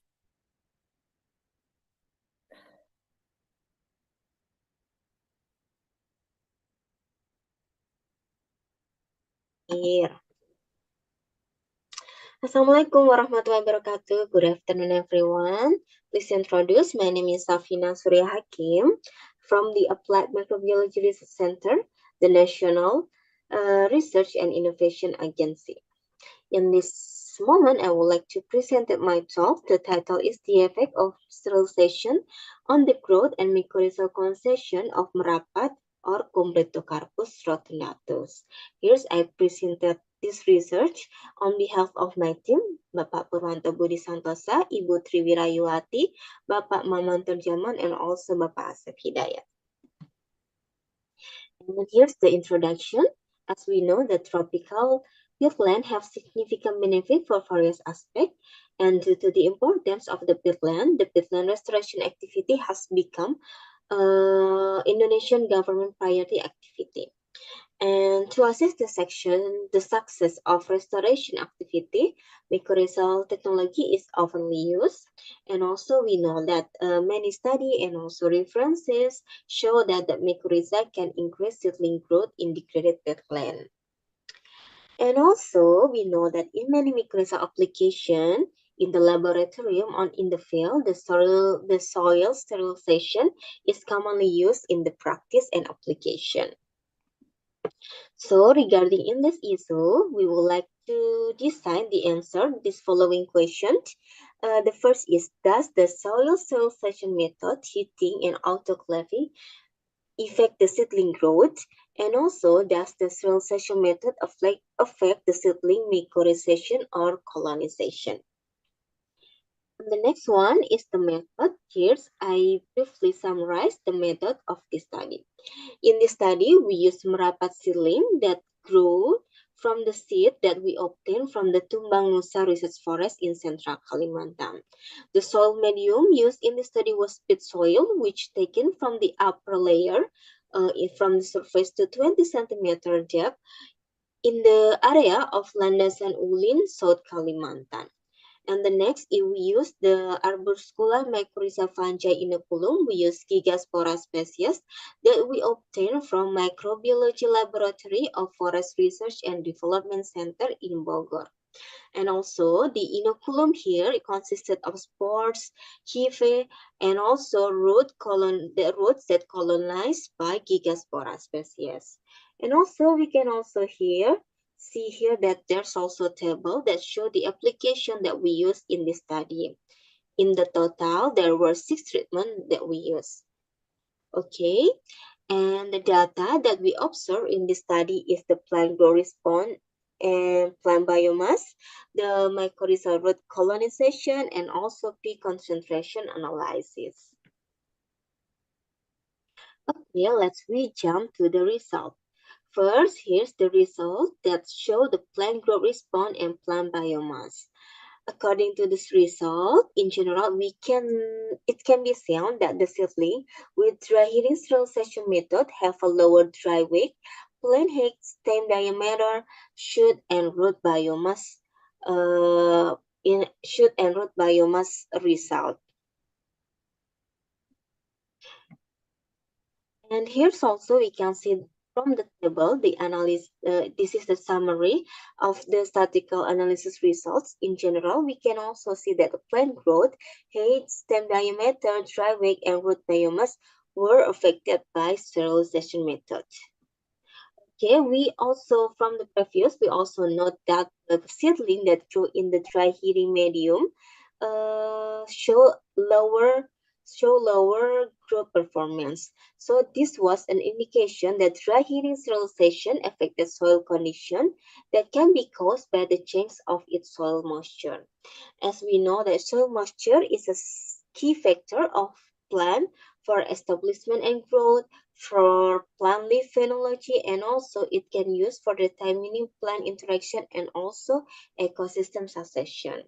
And we can also know that the dry heated media sterilization reduce soil moisture and effective microbe soil activity inside the soil. Okay, and there's the next result. The next result is result of the mycorrhizal root infection are also phosphor content in the plant. We can also know that the plant growth in autoclave soil perform better mycorrhizal root colonization than plant that grow in the dry heated soil or unsterilized soil. According to them, the positive result of seeding with autoclave soil may be related to the study that autoclaving can increase the P availability in the soil, and also we can assume that the better result in mycorrhizal root infection and P content of merapat in unsterilized soil could be due to microbial mediated that could enhance soil nutrient availability, and also from the non-nutritive effect of soil microbes such as protection from pathogen or stimulation of plant growth, and also the combination of the factor. Okay, here's the conclusion. The conclusion is the sterilization with the autoclave method is better than dry heated method, and the plant growth in the dry heated soil perform lowest plant growth compared to others. Dry heated method decreased plant growth due to the heating process, which affected physical and chemical condition of the soil. And also, we also know the mycorrhizal colonization in autoclave soil perform better mycorrhizal root colonization than plants that grow in the dry heated or unsterilized soil. Hi, thank you for your time and look forward for your suggestion to our research. Thank you. Thank you, Ibu Sapina, from your nice presentation. And then next, I would like call Mr. Afri. Time yours.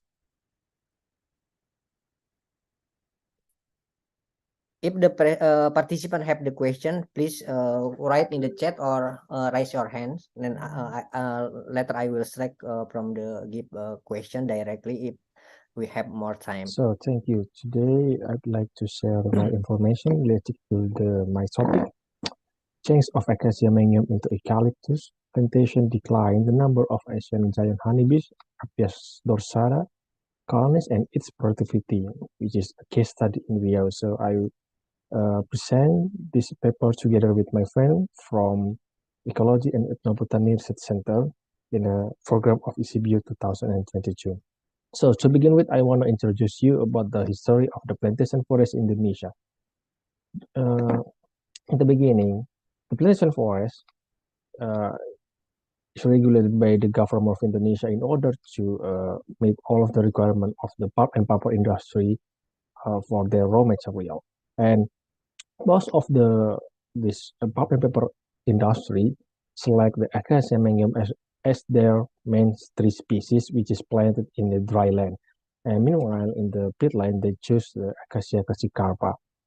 So the reason behind they choose the Acacia mangum is because of their yield and their density. And many studies mention that Acacia mangum is way better for the raw paper for pulp and paper. However, in the beginning of 2000s, there are so many problems in Acacia mangum, like pest and disease, such as Ganoderma or root rot, and also termites. So since then, there are so many pulp and paper industry try to change their mangum into the eucalyptus plantation. And the problem, however, there are so many problems since they changed to the eucalyptus plantation. Many wild honey hunters say that since they changed it, the production of wild honeybee or Apis dorsata is declined significantly. So the objective of this study, we want to know the main problem caused by the changings that lead to decline of wild honey productivity and its colony. So this is the picture of the Acacia mangum here. So we can see there are so many bees gather the nectar around this Acacia mangum. So how we did this? So we conduct this study during the 2 period of time in Kampar Regency in Riau. This is one of Kabupaten or Regency in Riau.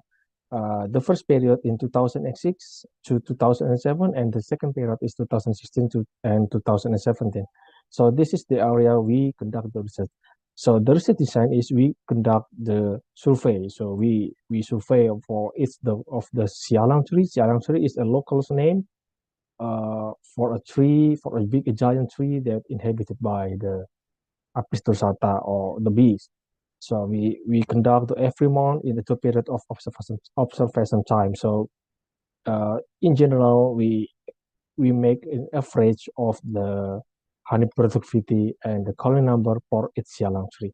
So how we analyze the data is we use the repeated measures to make a comparison between 2 period of time in order to see if there's any differentiation between that 2 period of time. So on the honey productivity and colony number, and we use the R software to run the analysis.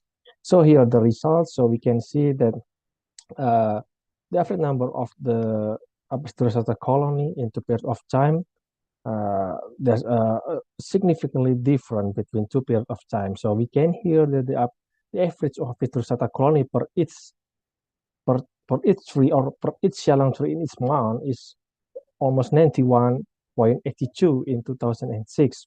However, in 2016, it's only 4 colonies per sialang tree. So it's kind of like almost like 95% decline. And after we run the model, we can show that the is significantly linear, and all of the correlation and determination is very high. So it gives a positive and strong correlation on the number of Apis dorsata colonies. However, when the colonies existed, the model is not significantly linear, and the correlation and determination coefficient is very low. So it makes sense that the eucalyptus is negative effect to the Apis dorsata colony number. So this is the main reason. So the basic requirements for the bee is pollen and nectar. Pollen is used it's very important for the colony, for a brood development, for royal jelly for the young bee and the queen fecundity as well. And the nectar is used for fuel. problem with eucalyptus, it has no time to bloom, because when it reaches like 4 years, when the eucalyptus start to bloom or to make a flower, the plantation start to cut the tree down. So it doesn't have no time to produce more flowers, and the bees have no chance to get the nectar. However, in contrast, Acacia-Mengium can produce extra floral nectar in a pseudo leaf base. So we can see here the picture here. So they produce the nectar in the leaf base. So it assumes it doesn't need flower to make a nectar. So it's gonna the big difference. So it's not the number two, the average number of honey production and super of times we can see as well there highly significant before in the 2006 2007 when the Acacia still existed. The number of honey production is reached like almost one tons, and in the second period of time it's only produced like 20 kilos in average per month. So in other words, it's like a decline like 98%. It's a huge number of decline of decline of honey. So many people say that eucalyptus do not produce nectar. Nectar is a raw material for honey. So of course, eucalyptus produce nectar. So we can see here the bees collect nectars inside the eucalyptus flower. However, like the first reason I've mentioned before, that it takes time to produce flower. It takes like 4 years, and when they start to produce flower, the pulp and paper industry start to cut the tree, so they have no time for bees to collect the flower. And the second reason is the silviculture practices, because the flower production is 7 to 10 years in eucalyptus plantation, decrease at tight spacing. So we know that the pulp and paper industry use very tight spacing, like 2 multiplied by 3 meters in spacing. So there's a very tight, and because the pulp and paper industry wants to the eucalyptus do not want to reach the generative. They want to the eucalyptus go to the vegetative state. So that's the big problem. They don't want to the eucalyptus to go to the generative stage. So the conclusion here, because the transition of the Acacia eucalyptus leads to the decline of Apis colony. It also decreases the number of honey production of Apis colony. And the third, although eucalyptus has sufficient nectar and pollen to produce, many factors that cause the incapability of eucalyptus plantation to get into their potential are silviculture practices, harvesting time, and lack of analogy information. So I think that's all from me today. Let me know if you have any questions. Thank you. Have a good day. Thank you very much, Mr. Apri, for your nice presentations. We will move to another presenter. Please, Ibu Kartika, time yours.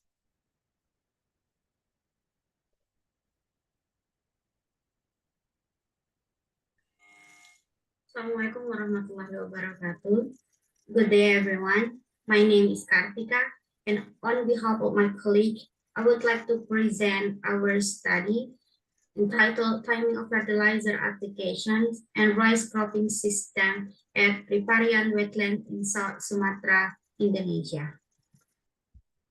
The outline of this presentation are introductions, materials and methods, result and discussions, and conclusions. First is introductions. Riparian wetland is one of the largest wetlands in Indonesia. It's spread over Sumatra, Kalimantan, Sulawesi, and Papua. And until now, the main crop cultivated in riparian wetland is rice. However, the productivity of rice in riparian wetland in Indonesia is still very low, about 2 tons per hectare. There are many constraints causing this problem. 2 of them are ineffective fertilizer applications and unsuitable cropping system. That's why it's require nutrient management strategy and the increment of the population of the crops in riparian wetland. Then we expect that by doing those things, we can increase the yield of rice in riparian wetland.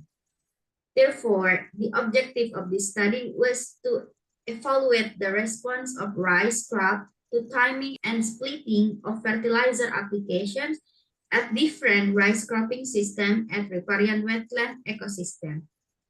Second, material and methods. This study was conducted in South Sumatra in Pelabuhan Dalam rice folder system. So we conduct the field study. And this study was laid out in split plot design, with the main plot was splitting of inorganic fertilizer application. The first one is single application. There are T1, T2, and T3, which were the application was at 15 days after transplanting, 30 days after transplanting, and 45 days after transplanting. And then double applications meant that we split the fertilizer twice at T4, T5, and T6. T4 was 15 days after transplanting plus 30 days after transplanting. And then T5, 15 days after transplanting plus 45 days after transplanting. And T6 was at 30 days after transplanting and 45 days after transplanting. The last was triple application at 15 days after transplanting plus 30 days after transplanting and 45 days after transplanting. The fertilizer applied was urea and Ponska, which the application dose equal to 61 kilogram nitrogen per hectare, 15 kilogram P2O5 per hectare, 15 kilogram K2O per hectare, and 10 kilogram S per hectare. And the subplot was the cropping system. There were two cropping systems. The first one is P1, Common Farmers Practice, and the second one, P2, Jajar Logo 1-4. This is the layout of the study. For Common Farmers Practice, we use the planting distance of 25 centimeters times 25 centimeters. While for Jajar Logo 1-4, we use 25 centimeters times 50 centimeters times 12.5 centimeters. During the study, there were some variables observed. The first one, during the vegetative stage, we observed the plant height, number of tillers, shoot weight, root weight, and crop weight. While during the generative stage, we observed the panicle length, total number of tillers and productive tillers, grain weight per panicles, percentage of field spikelet per panicles, percentage of sterile spikelet per panicles, and yield. So the result of our study showed that the highest plant height obtained by T7, where the fertilizer was applied 3 times at 15, 30, and 45 days after transplanting. However, for the number of tiller, the highest number of tiller obtained by T1, which the fertilizer was applied once at 15 days after transplanting. However, the highest number of tillers doesn't always mean will resulting the highest yield, because if the number of effective tiller is not that much, then the yield will not be significant. Regarding the cropping system, the common farmer practice resulting higher height than the Jajar Logo. For the shoot dry weight, the highest shoot dry weight was found in T7, or 3 times fertilizer application at 15, 30, and 45 days after transplanting. While the lowest shoot dry weight was found when the fertilizer applied once at 45 days after transplanting. It showed that if the fertilizer applied once at 45 days after transplanting, it's means that if the fertilizer was applied once at 45 days after transplanting, it was too late for the plant to grow, thus resulting very low biomass. However, there were no significant difference regarding the root dry width in every treatment of fertilizer application. For the total dry width, it was insignificantly different except for the late fertilizer application at 45 days after transplanting. For the crop biomass or dry width, cropping system didn't affect significantly in these variables. And this is the result of the generative characters of rice and the yield component.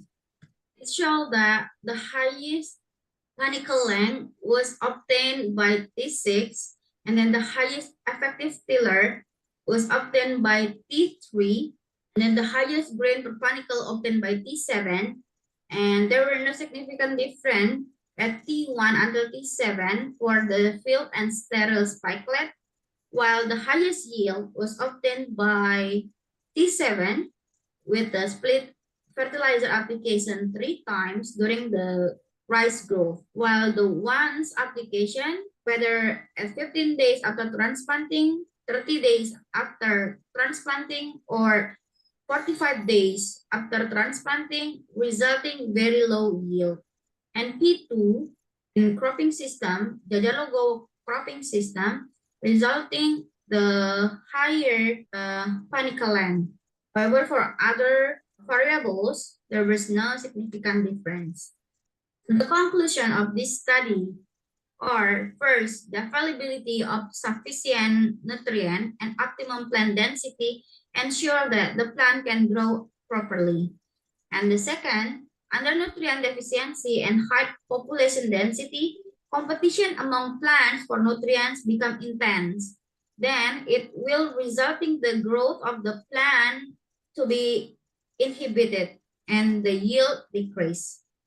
And the last one, split fertilizer application in 3 times during rice cultivation under double row cropping system could improve the rice growth and yield, especially at riparian wetland ecosystem.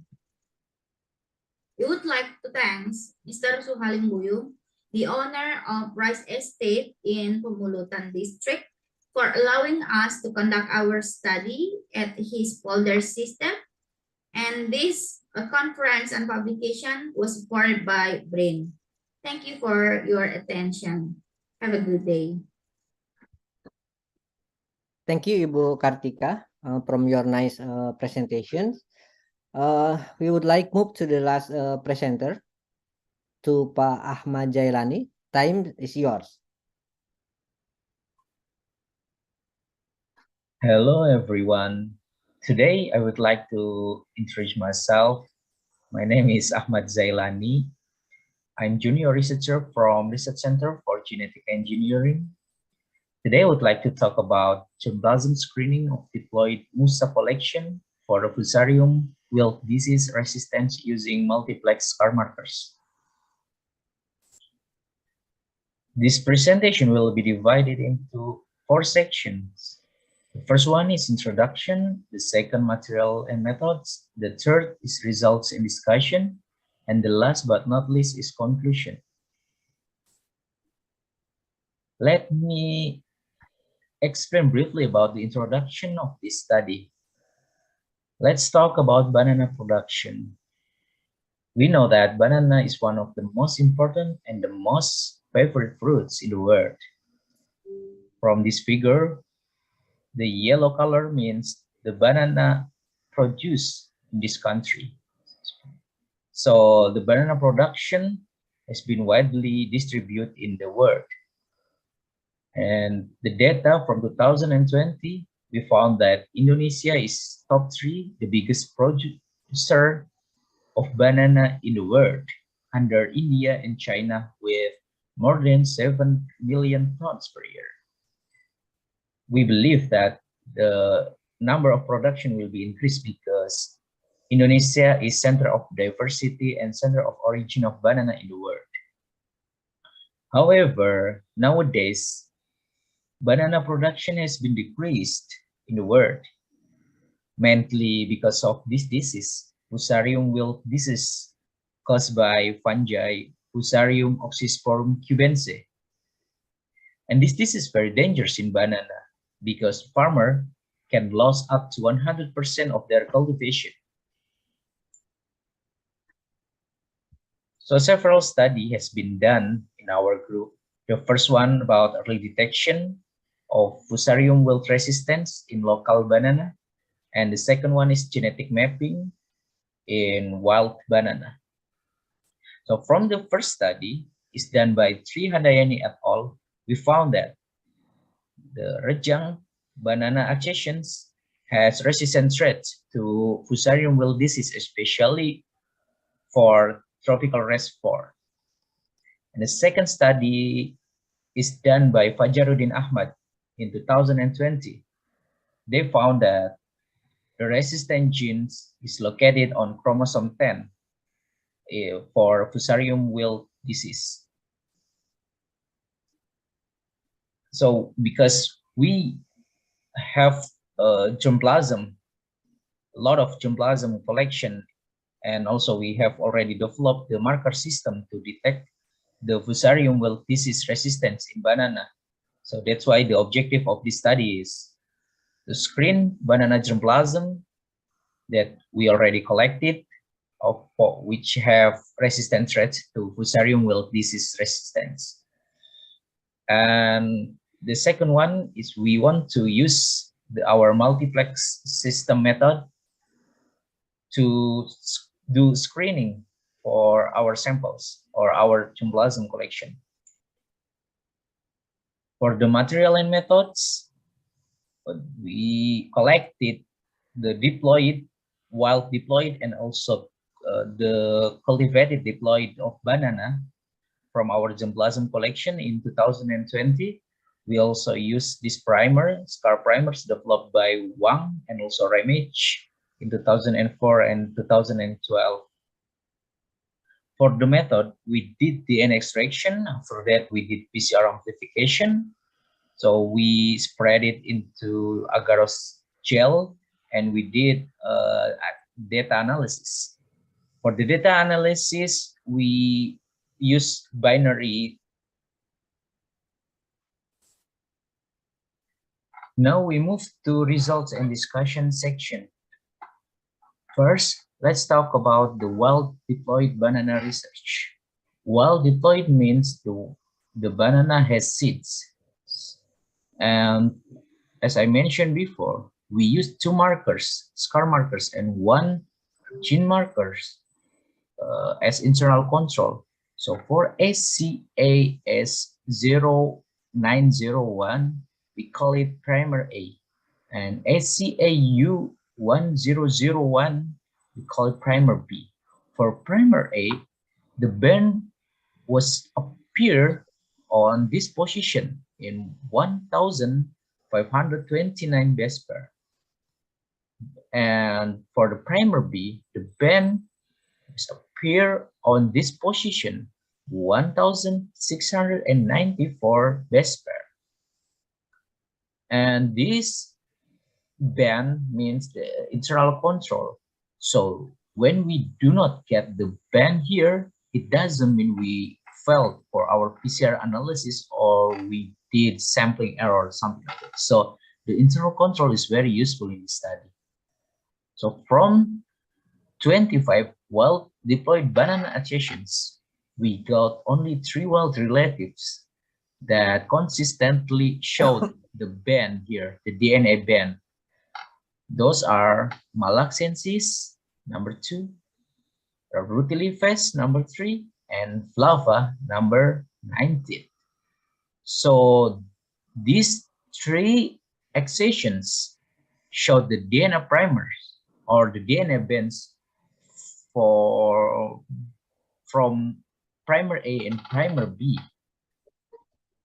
For the second results in diploid banana, we analyzed around 89 samples, and we obtained that 18 samples didn't show the DNA band, which means the resistance level of those accessions was low. And we found 17 samples only showed one DNA band, whether from primer A or primer B. We categorize it in medium level. And from this study, we confirm that Musa cultivar Ross or Rejang, as I mentioned in our introduction, that had been confirmed resistant cultivar. The Rejang accession showed DNA band from primer A and primer B, which means the resistance level of these accessions was high. So our finding from this research about the Rejang and also the three wild relative will be very useful for development our new cultivar or our breeding program, in especially to develop banana resistant accession for Fusarium wilt disease. But we found that a lot of obstacles because of the parthenocarpic trait, the pollination, and the sterility, and also the different genome group. So it will be more difficult for us to develop new cultivar. However, it's challenged us, and we have been developing some methods also to achieve our goal, that develop new cultivar that has resistance gene or resistance trait for Fusarium disease. And from this study, this is one of the steps of our development.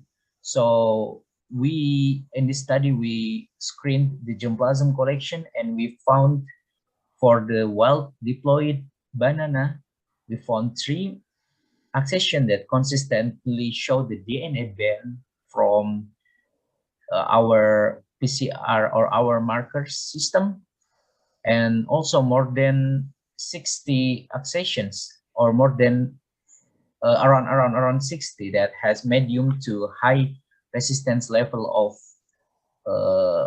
Fusarium wilt disease. So it will be very useful for us to know that information, because the accession can be used as the donor parent or the parents to develop new cultivar. Last but not least is conclusion. We found that 3 wild diploid and 29 diploid, those samples are promising accession, show the high resistance level for or based on our markers. So it will be very useful for our breeding program. Thank you. Thank you very much, Pak Ahmad Jailani. Now, I would like to say thank you for all presenters from your nice presentations. So I will like move to question and answer sections. First, I would like call Ibu Kartika. You have a question, will deliver to the Ibu Siti Fatima. You can unmute your speaker and then directly you give the question to Ibu Siti Fatima. Please, Ibu. Okay, thank you for the chance. So I have 2 questions for Ibu Siti. So the first one regarding table 2, and share the result of the multiplication when they applied BA2 plus BA2 alone and BA3 plus kinetin. The result was similar. So I would like to ask what actually happened, because they increased the concentration and even add another hormones, but the result was was not increased that much. And then the second one, they did the acclimatization, and there is a possibility of the pest and disease attack. And I want to ask how to avoid it and how to make sure that we use the best quality plant material prior to planting. Thank you. Thank you, Ibu Kartika. Ibu Siti Fatima, you answer the questions? Okay, thank you, Mr. Moderator. Thanks, Ibu Kartika, for the question. For the first question, okay, I think we use benzyladenine singly at 2 milligrams, and one also the increase of the combination between benzyladenine and kinetin. I think the answer of the question is simple, because the use of the combination or when we use singly the benzyladenine is the optimal combination to produce the multiplication in this process. Sometimes benzyladenine is used in combination with the other PGL like kinetin, but in this our experiments, there is no difference. Although we are usingly or also we increase the concentration and combination in kinetin. And the second question, you want to know that how to avoid the pest and disease in this acclimatization process. As I mentioned before, that the aim of our experiment is to produce the healthy planting material. So, on acclimatization process, we have sure that our plantlet is healthy from pest and disease. So we are not worried during our acclimatization process at the greenhouse, because all the product we produce is healthy and normally with the parent plants. I think it's enough. Thank you. Thank you, Ibu. I think enough, yeah. Your answers to answer the question from Ibu Kartika. Now I would like have a question from Ibu Anissa. You hear me, Ibu Anissa? Yes, yes. The answer for the question. I have a question for you. From you. Okay, sorry. Okay, Ibu Anissa, some farmer, yeah, animal farmers. Yes. Now is have so many ways. Yes. Yeah. It's your research is related to the reduce the emission from the waste? You mean from the presentation I put here? In your presentation, in your topic, no. Yeah, because you added the some rumen protected methionine. Yes. To make the rumen fermentation. It means then the waste will become more safety from the environment or no? Because now we know that the emission from the farmers is so high to give climate change more gradually. So it's your research is related to the how to protect or how to remove the waste or emission after the composition of the waste is more important, might be, if your research can drive to these issues. What do you mean about the waste? Waste for feed or waste from the farmer? For farmer. Oh. For animal in the metabolism process will have the so many ways. Yes. And then during the decomposition, it will release the methane. Yes. It's more big problem for us now. Yes, actually, in our fields also become a problem for the methane emission from the ruminant as well. In this study, the side effect from given the RPM to the ruminant is for reducing methane emission in the environment and also to improve their productivity. That means it's kind of double action from this addition. I mean from this feed additive from methionine, because we know that methionine as one part protein useful for the ruminant for their productivity or reproductivity, and also for their maintenance. So when the methionine not protected, it will decrease the utilization. But when how many if you have a data, how many emission or release of the gas methane, yeah? If the farmer using the usual feeding, and after you remove to the using this method, it will be removed how many percent? I'm not check the reduce presentation for the reduction, but from this study, if we use this is linearly decrease. So yeah, maybe later you should check, yeah, about this. Yeah, thank you. Okay, thank you. And then I will call Ibu Safina. Maybe you have the question from Pak Ahmad. Yeah, I have a three question for Bapak. Can you hear my voice, Pak Asep? Yeah, it's clear. Yes. Yeah. For Ibu Pak Ahmad, you Fitri. can clear voice from the Ibu Safina. Pak Ahmad. Okay, Pak Ahmad. My Ahmad question. here? Pak Ahmad in here? Pak Ahmad? Okay. Yes. Yeah, Yes. okay. Please, Ibu Okay, Safina. Pak Ahmad. My question is a bit out of the topic, but I would like to ask about the fusarium wilt on the banana, as we know that in the village, in the village, many people have a banana plantation, but in a small scale. And my question is how far of the effect of the fusarium wilt on the banana plantation that cultivated in a small scale, and how about the dispersion of the fusarium wilt on the at the field that located in the small scale banana plantation. Thank you. Pak Ahmad, you can answer. Okay, thank you.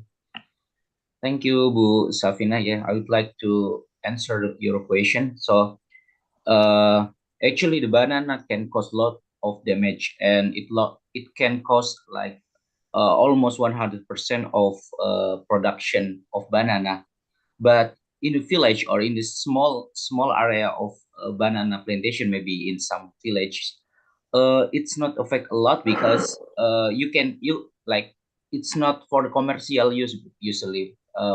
When farmers or maybe people want to like cultivate banana in their home or in their backyard, it's not commercial use. So after maybe the banana effect or fusarium disease affected their plants, so they can change. So the crop rotation is one of the solution actually to prevent or to avoid the spread of this disease.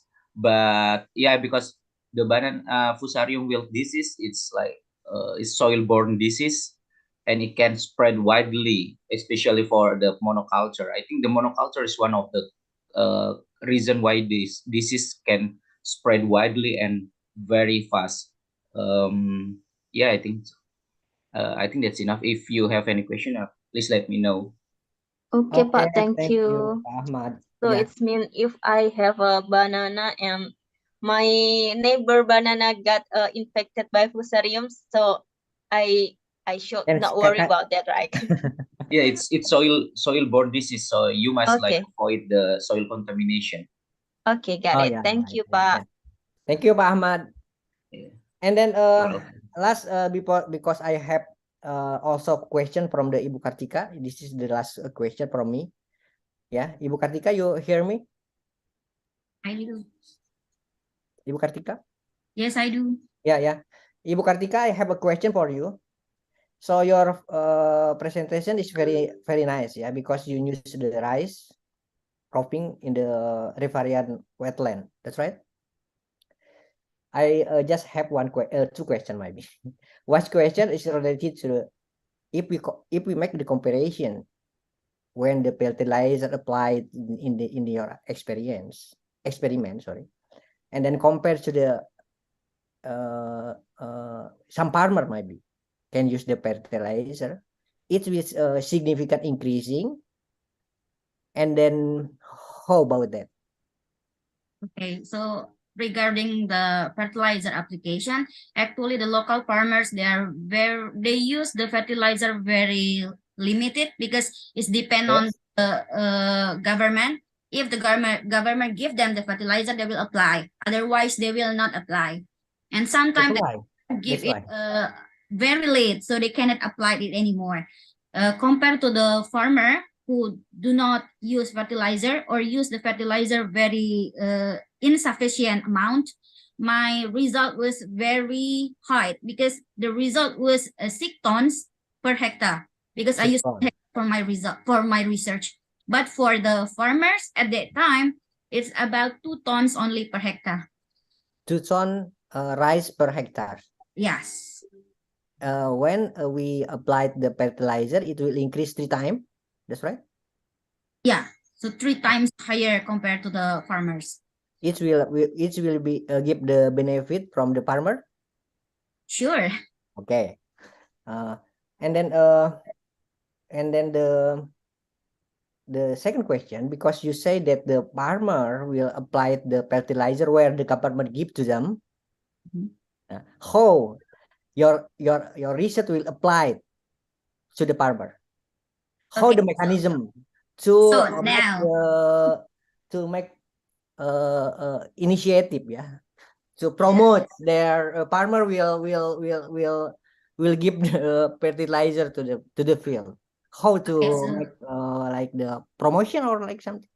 Okay, right now there is a very big rice estate, the one I mentioned where I did my research. That they are ready to lend the money for the farmers, or they can supply the fertilizer for the farmers, so the farmers can get a higher yield, and then when they get the higher yield, they can sell back to the estate. Then the estate will get the money back from the farmers. That's the current scheme. This current scheme. Yeah. And next scheme, you have idea? Yeah, maybe we can suggest the farmers, suggest the extension and the government to give the fertilizer in time and in right amount that the plant needs for the growth. Okay, thank you, Ibu. Thank you. It's clear. Okay, maybe I will in the last of these sections. So I would like say thank you from the all of participant, and also from all the presenter. Is good presentation today. So I would like to welcome the opportunity to return again, in ISIBio in the next years, to give share knowledge between us in the agriculture and forestry issues. So I would like say thank you for all of them, and stay safe, healthy, and always be happy. Thank you for all participants. See you in the next years. Thank you very much. Thank you, Pak Asep. Ya, thank you, Bu Safina. Ya, semuanya terima kasih. Ibu Nurul, saya bisa live ya? Gimana, Ibu?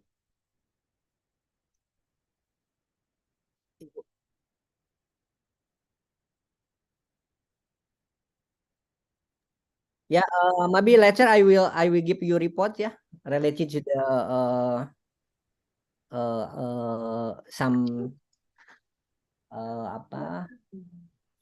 some question you give to me to give adjustment from the each center. Maybe later I will give I will fill the Google form.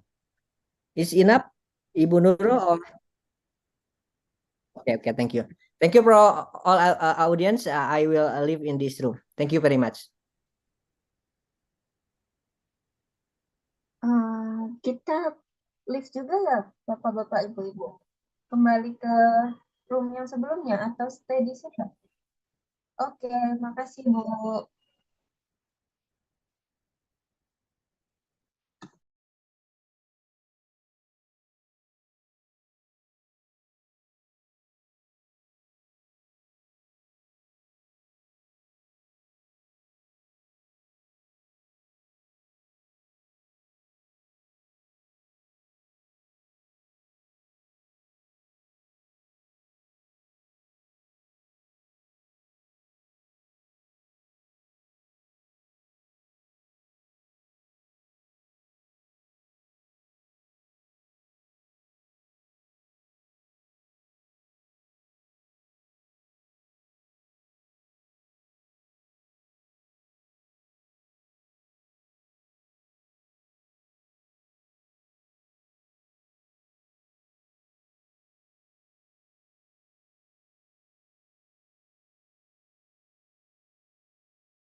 Recording in progress. Bioengineering and Biodiversity is very well suited to meet with all stakeholders to support the quality of life and to improve it in Indonesia.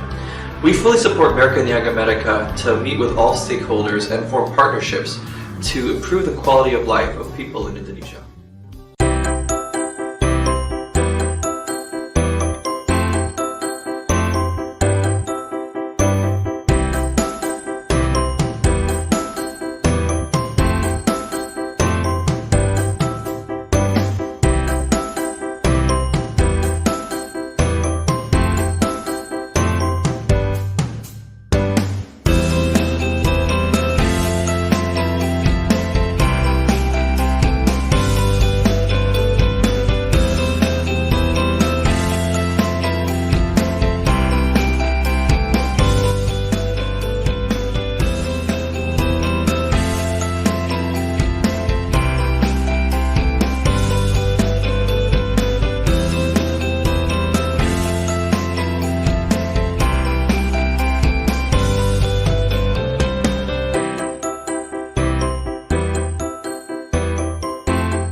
Distinguished guests, ladies and gentlemen, welcome back to the main room. How was the parallel sessions, Bapak, Ibu, and also ladies and gentlemen? We hope it was very nice sessions. And now we will have a break for approximately 1 hour and 5 minutes. Please kindly remain in the Zoom meeting or back to the Zoom meeting at 1:30 p.m. Jakarta time. Once again, we will have a break for approximately 1 hour and 5 minutes. Please kindly back to the Zoom meeting or remain at the Zoom meeting. And we will start the next agenda at 1:30 p.m. Jakarta time. Thank you.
you.